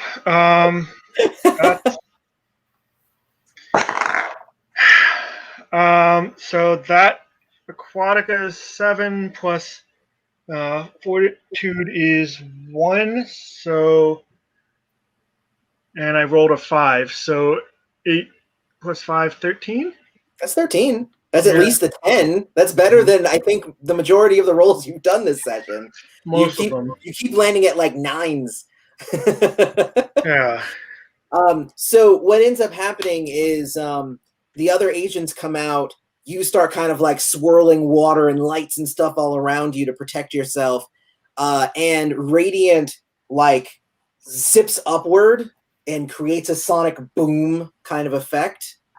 And since we had established that the other amp affects sound, that amp amplifies that sonic boom to be even larger, to the point that it just knocks out all of the agents entirely, and like the entire facility starts to like rumble with it.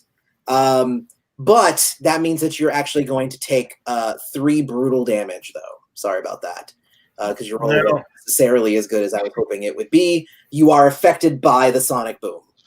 And brutal is we usually mark with an X instead of Correct. just one slash. Yeah. Normal damage with just a slash, brutal damage with an X. But just as that sonic boom goes off and all the agents go, the other 2 jeeps go right past them and go deeper into the facility. Now, out of the defensive jeep, now there is a 3rd wave of agents. How does your team take care? This is you and Growler on this team with 3 other unspecified amps. So what types of, how do you fight this next wave?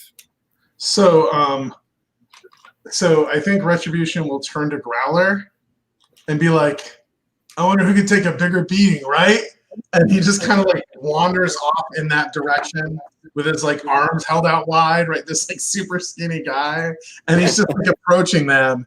And he's like, we don't have to fight, guys. It's not necessary. And he just keeps like advancing on them. He's not intimidating them as much as he's going to wait.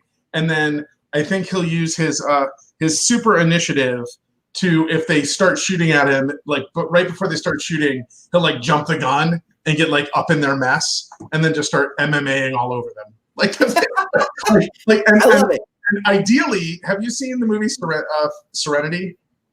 Yeah. Ideally, it is River's scene from the end of Serenity with all of the Reavers, right? He's beat to crap. Yeah. He's like, just people, right? That's the intent. I love it.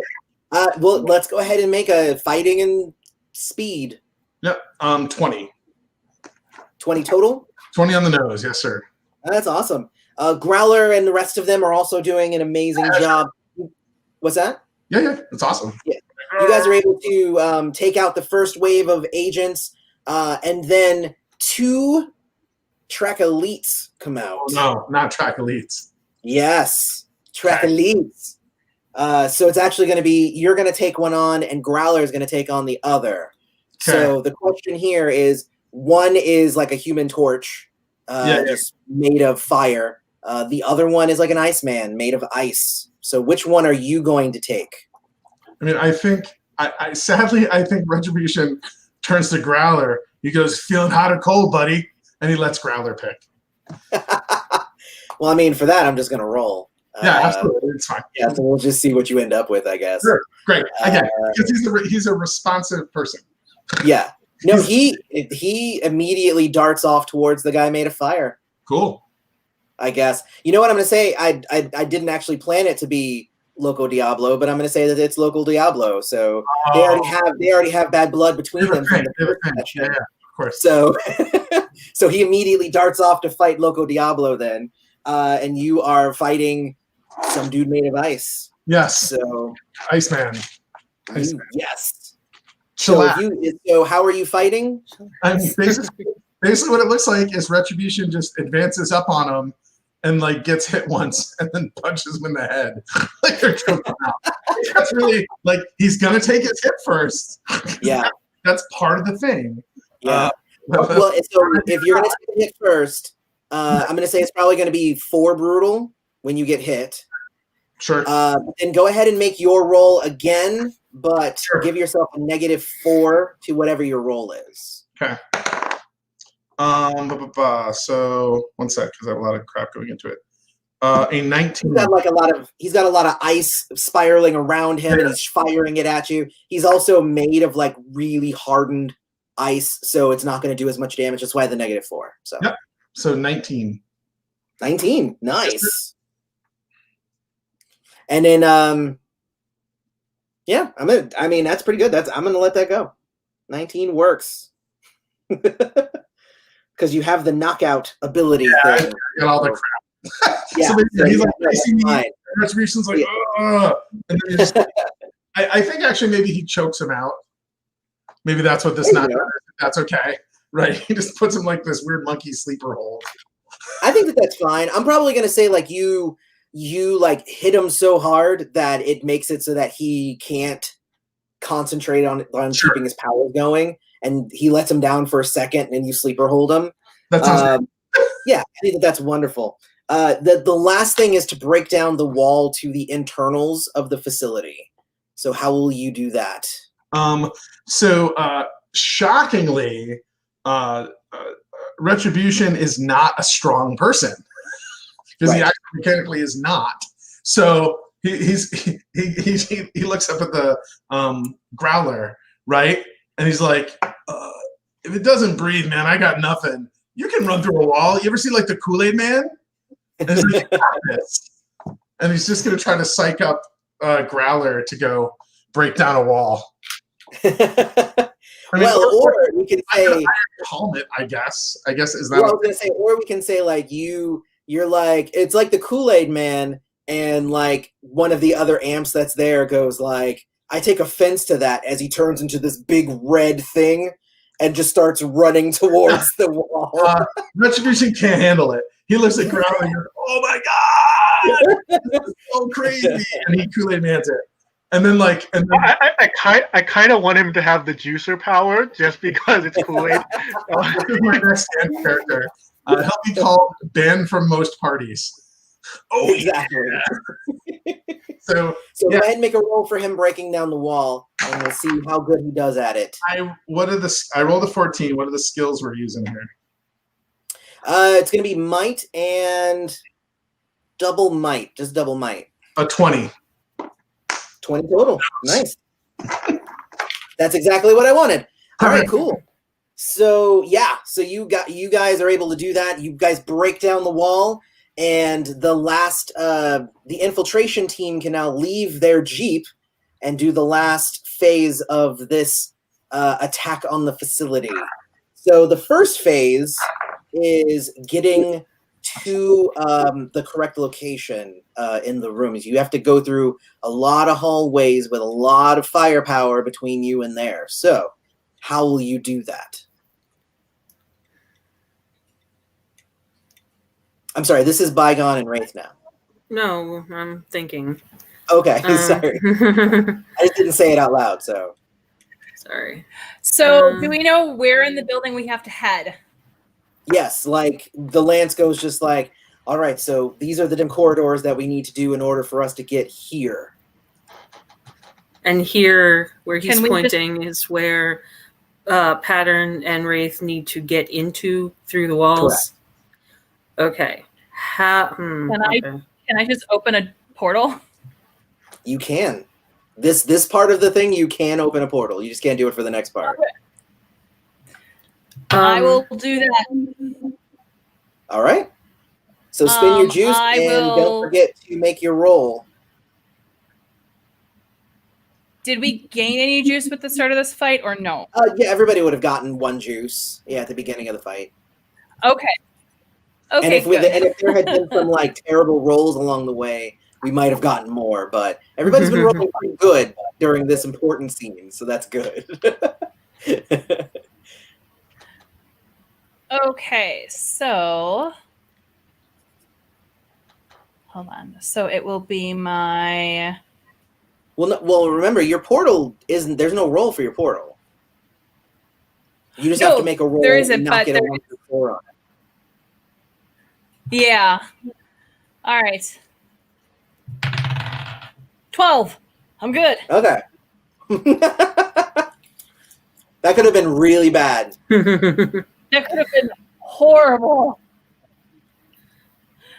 All right.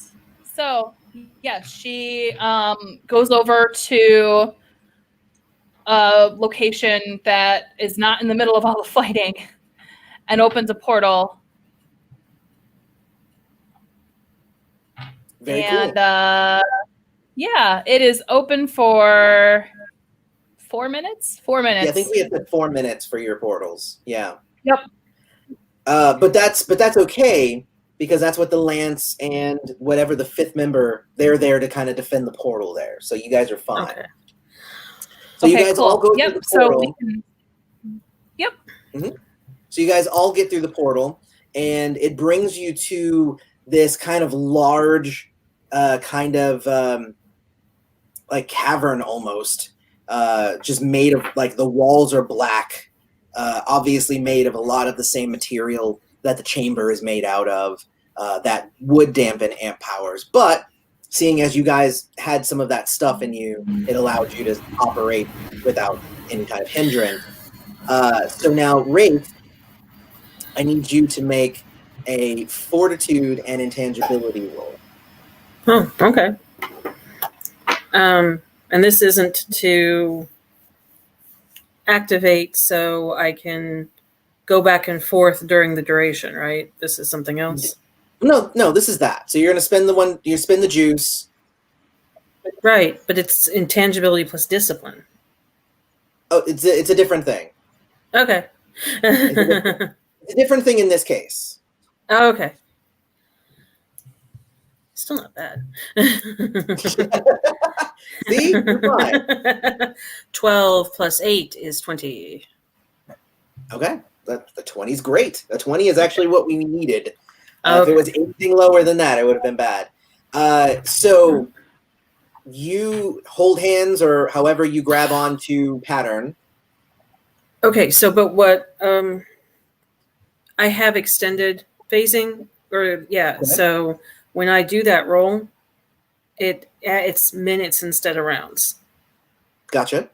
And it's another juice, so I'm down to, so I have 2 left to grab her and take her with.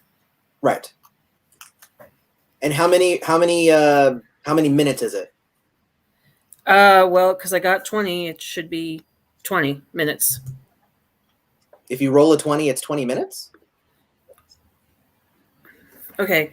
So in the description, it's, first of all, it says intangibility plus discipline, and that determines how long I can stay phased, and I can go, and when I spend the juice, I mean, that means I can go back and forth without having to spend more juice.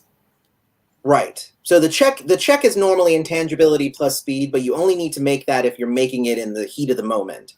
Otherwise, there's not really a check. It's just you spin the juice, and then you can switch reflexively between them. Okay, that's not what I'm seeing. That's the thing. So I mean, I'm looking at it too. The intangibility plus discipline is just how many rounds it goes for. okay, so do you want me to roll that now? Because you had me roll forward. Okay. Yeah, no, the intangibility plus fortitude was what I wanted. Okay, so that was a 12. So then, but with the 8 points I already had with my skills, that made it 20. So wouldn't that be 20 minutes? No, because it's not a roll. I think that's the thing. So whatever your intangibility level is and whatever your discipline level is, that many rounds. Okay, Or then that many 11. minutes. So it would be 11 minutes. Yeah. Yeah. Okay, Yeah, so there's no roll for that one, though. okay, so but taking her with me costs another juice, so that's Correct. 2 juice down. Yeah, so it would just be 2, because your extended phasing is free. Yes. Yeah. So what ends up happening is you grab Pattern and you start sinking into the ground because it's actually below you. Okay. And because you can go for 11 minutes, that's really good. But a lot of the material that you're phasing through, it's almost resistant to you phasing through it.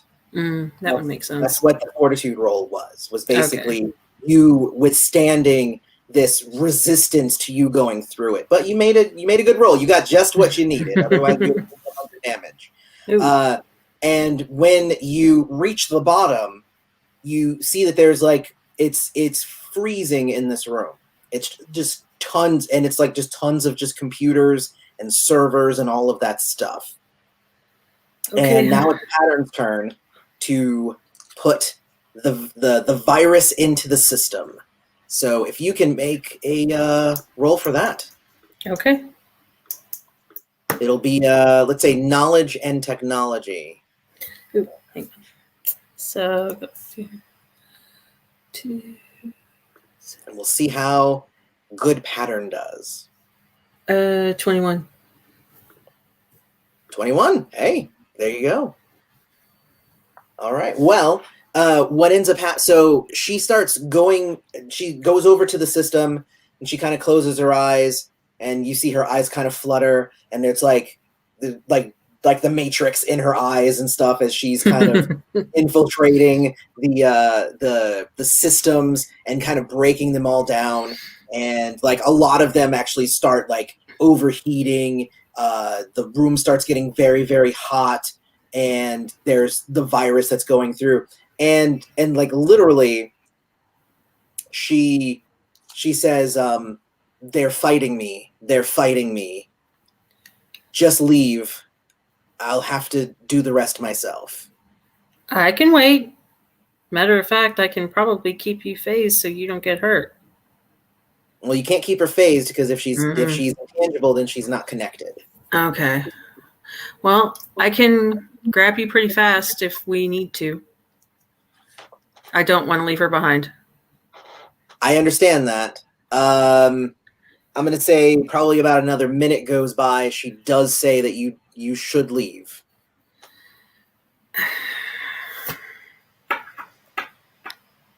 Especially before your ability to get back up, because I would say you probably sunk for about 4 or 5 minutes. So for you to get up back through the thing is going to be the rest of your activation, or you're just going to have to spend a ton of juice more, which you don't have. I have 2 left. It only took 2 to get down here. Well, that's true. I'll reactivate if I have to. Okay. Well, can you make a, let's see. Can you make a...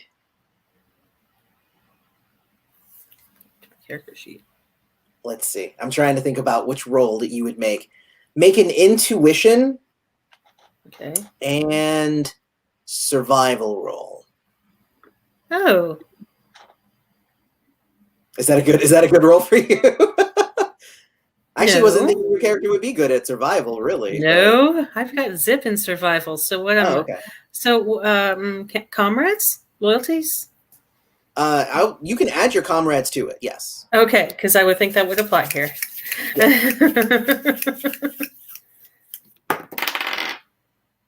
Oh. 11? I'm going to say so with an 11, she does actually say she I mean she basically starts being absorbed into the system, and she pleads with you again to Okay. get out before she's complete. Okay. So she starts back up. All right. And I need you to make another fortitude roll. Right. Intangibility and fortitude to get yourself back up through That's the wall. better than Well, definitely better than the roll I just had to make, yes. Okay, so that's a 19. So succeed with difficulty. Yes. So essentially you're only going to take 3 brutal. Okay. Yeah. If you had failed it, you would have gotten like 6. So Okay. 3 brutal. Again, because the walls of the chamber are just made of that material. Right. So when you get back up, That probably hurt. Yeah, you're hurt. They are currently fending off like agents and fighting them off and whatnot. And Lance kind of looks at you like, with a where's pattern kind of look. He doesn't actually say it because he's in the middle of fighting. It absorbed her. She just looks devastated, but it absorbed her. And he kind of sighs and then kicks the last agent, and then you guys start escaping. The defensive and the offensive teams were able to fight everything, but as you're escaping, it almost seems like the place is like imploding. So it's like everything's just kind of falling and just sinking into the ground. She kind of holds on to you, Bygone. Says she kind of holds on to Bygone as they're running. Yeah. Well, and that's the question. So I would say, Ray, if Bygone wants to open a portal to somewhere, she'll let go. Then you two don't have to make this roll, but Retribution and Serpentine do have to make speed and athletics rolls to outrun the sinking into the ground that is happening of this facility that they are currently on. No, Bygone will definitely open a portal. Sorry, you're muted. I'm sorry, Ray, you're muted. So did you say 13? Okay. I'm pretty good at reading lips. You said 13. You did great. Absolutely. Go ahead, Crystal. All right. So Bygone will definitely open a portal. I got a 1. Did you roll the 1? Of course you did. This was exactly the time to roll the 1. Exactly the time. That's how stuff works. Hey, don't you get a juicer? You do get a juice, which is wonderful. However, it also means that you're going to end up in like a random place somewhere, which may or may not be the worst thing. But if it was a 2, 3, or 4, I'd say like it's not necessarily a bad thing. But since you rolled the 1, we're going to say, as you guys are all escaping, you can't find Bygone and Wraith. We'll decide where you ended up next time. But you're living in a cliffhanger. Well, and obviously, and the Lance is with you guys as well. So I assumed you invited him into the portal. Oh yeah, of course. So Retribution anybody that was there with us would go. What's that? I said anybody that was there with us would go. Exactly. So what about the fourth, the unnamed one, the one that was just? Yep, they're there too. We just didn't give them a name or anything. So like they're there though. They're unimportant, really though. So 13 for Ray, and what did you get, Martin?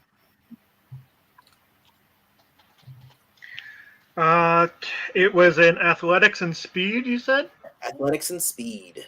So that is a 16. 16 and 13. You can add in any self to this. So 16. Does that affect it at all? That's only up to 17. Most of my shockingly, Retribution does not have a strong sense of self. Wow. No self. Okay. Not his thing at all, really. Also of note is that after attacking a track fort, Serpentine is going to try to break away from the rest of the group and try to make for like the nearest body of water or something like that, because I've got the drawback with the trail for trail 2, so I can be tracked by other amps more easily when I've used my powers, and I don't want to lead them. I mean, presumably Retribution and Growler took out Fire and Ice Guy, but if they have any others, I think it's like 2 hours of. Well, and the hope here is that whatever you guys just did made it so that you wouldn't have to fight them again anyway, because there's no more mind control. Right. So hopefully they're not doing that. So Ray, you're going to take 7 brutal. Okay. And Martin, you're going to take 3 brutal. This is from slipping underneath some of the rock, having rocks fall on you, just collateral damage basically from escaping. But you do escape. Does armor matter? In this, it's I think Kevlar specifically is like against bullets and stuff. But yeah, that's fine. You can apply your armor. Cool. I'd have to reread that because if I recall, like that specific, it's that, but it's like less against non-bullets, stuff like that. Like I'd have to go back and read the rules again. It's less against knives. Yeah, it's like that's what I'm saying. It's like it's less. Very weird exception. So yes. So just in general, yes. Anyways, fine. Doesn't matter. All good. All right, cool. But you guys all do escape as the building implodes. Sadly, Pattern did have to sacrifice herself in the process because the network of Houndmasters were consuming her. She had to sacrifice herself in order to destroy the network. So with that in mind, thank you for a successful third session. And we will pick this back up next week, and we'll figure out what happens in the aftermath of all of this crazy nonsense. Yeah. All right. Well, thank you, everybody who was here watching. Thank you to my players. And I think that's the longest session we've had so far. So we'll deal with XP and stuff next time because I'm going to go to. So thank you so much. And we'll check you guys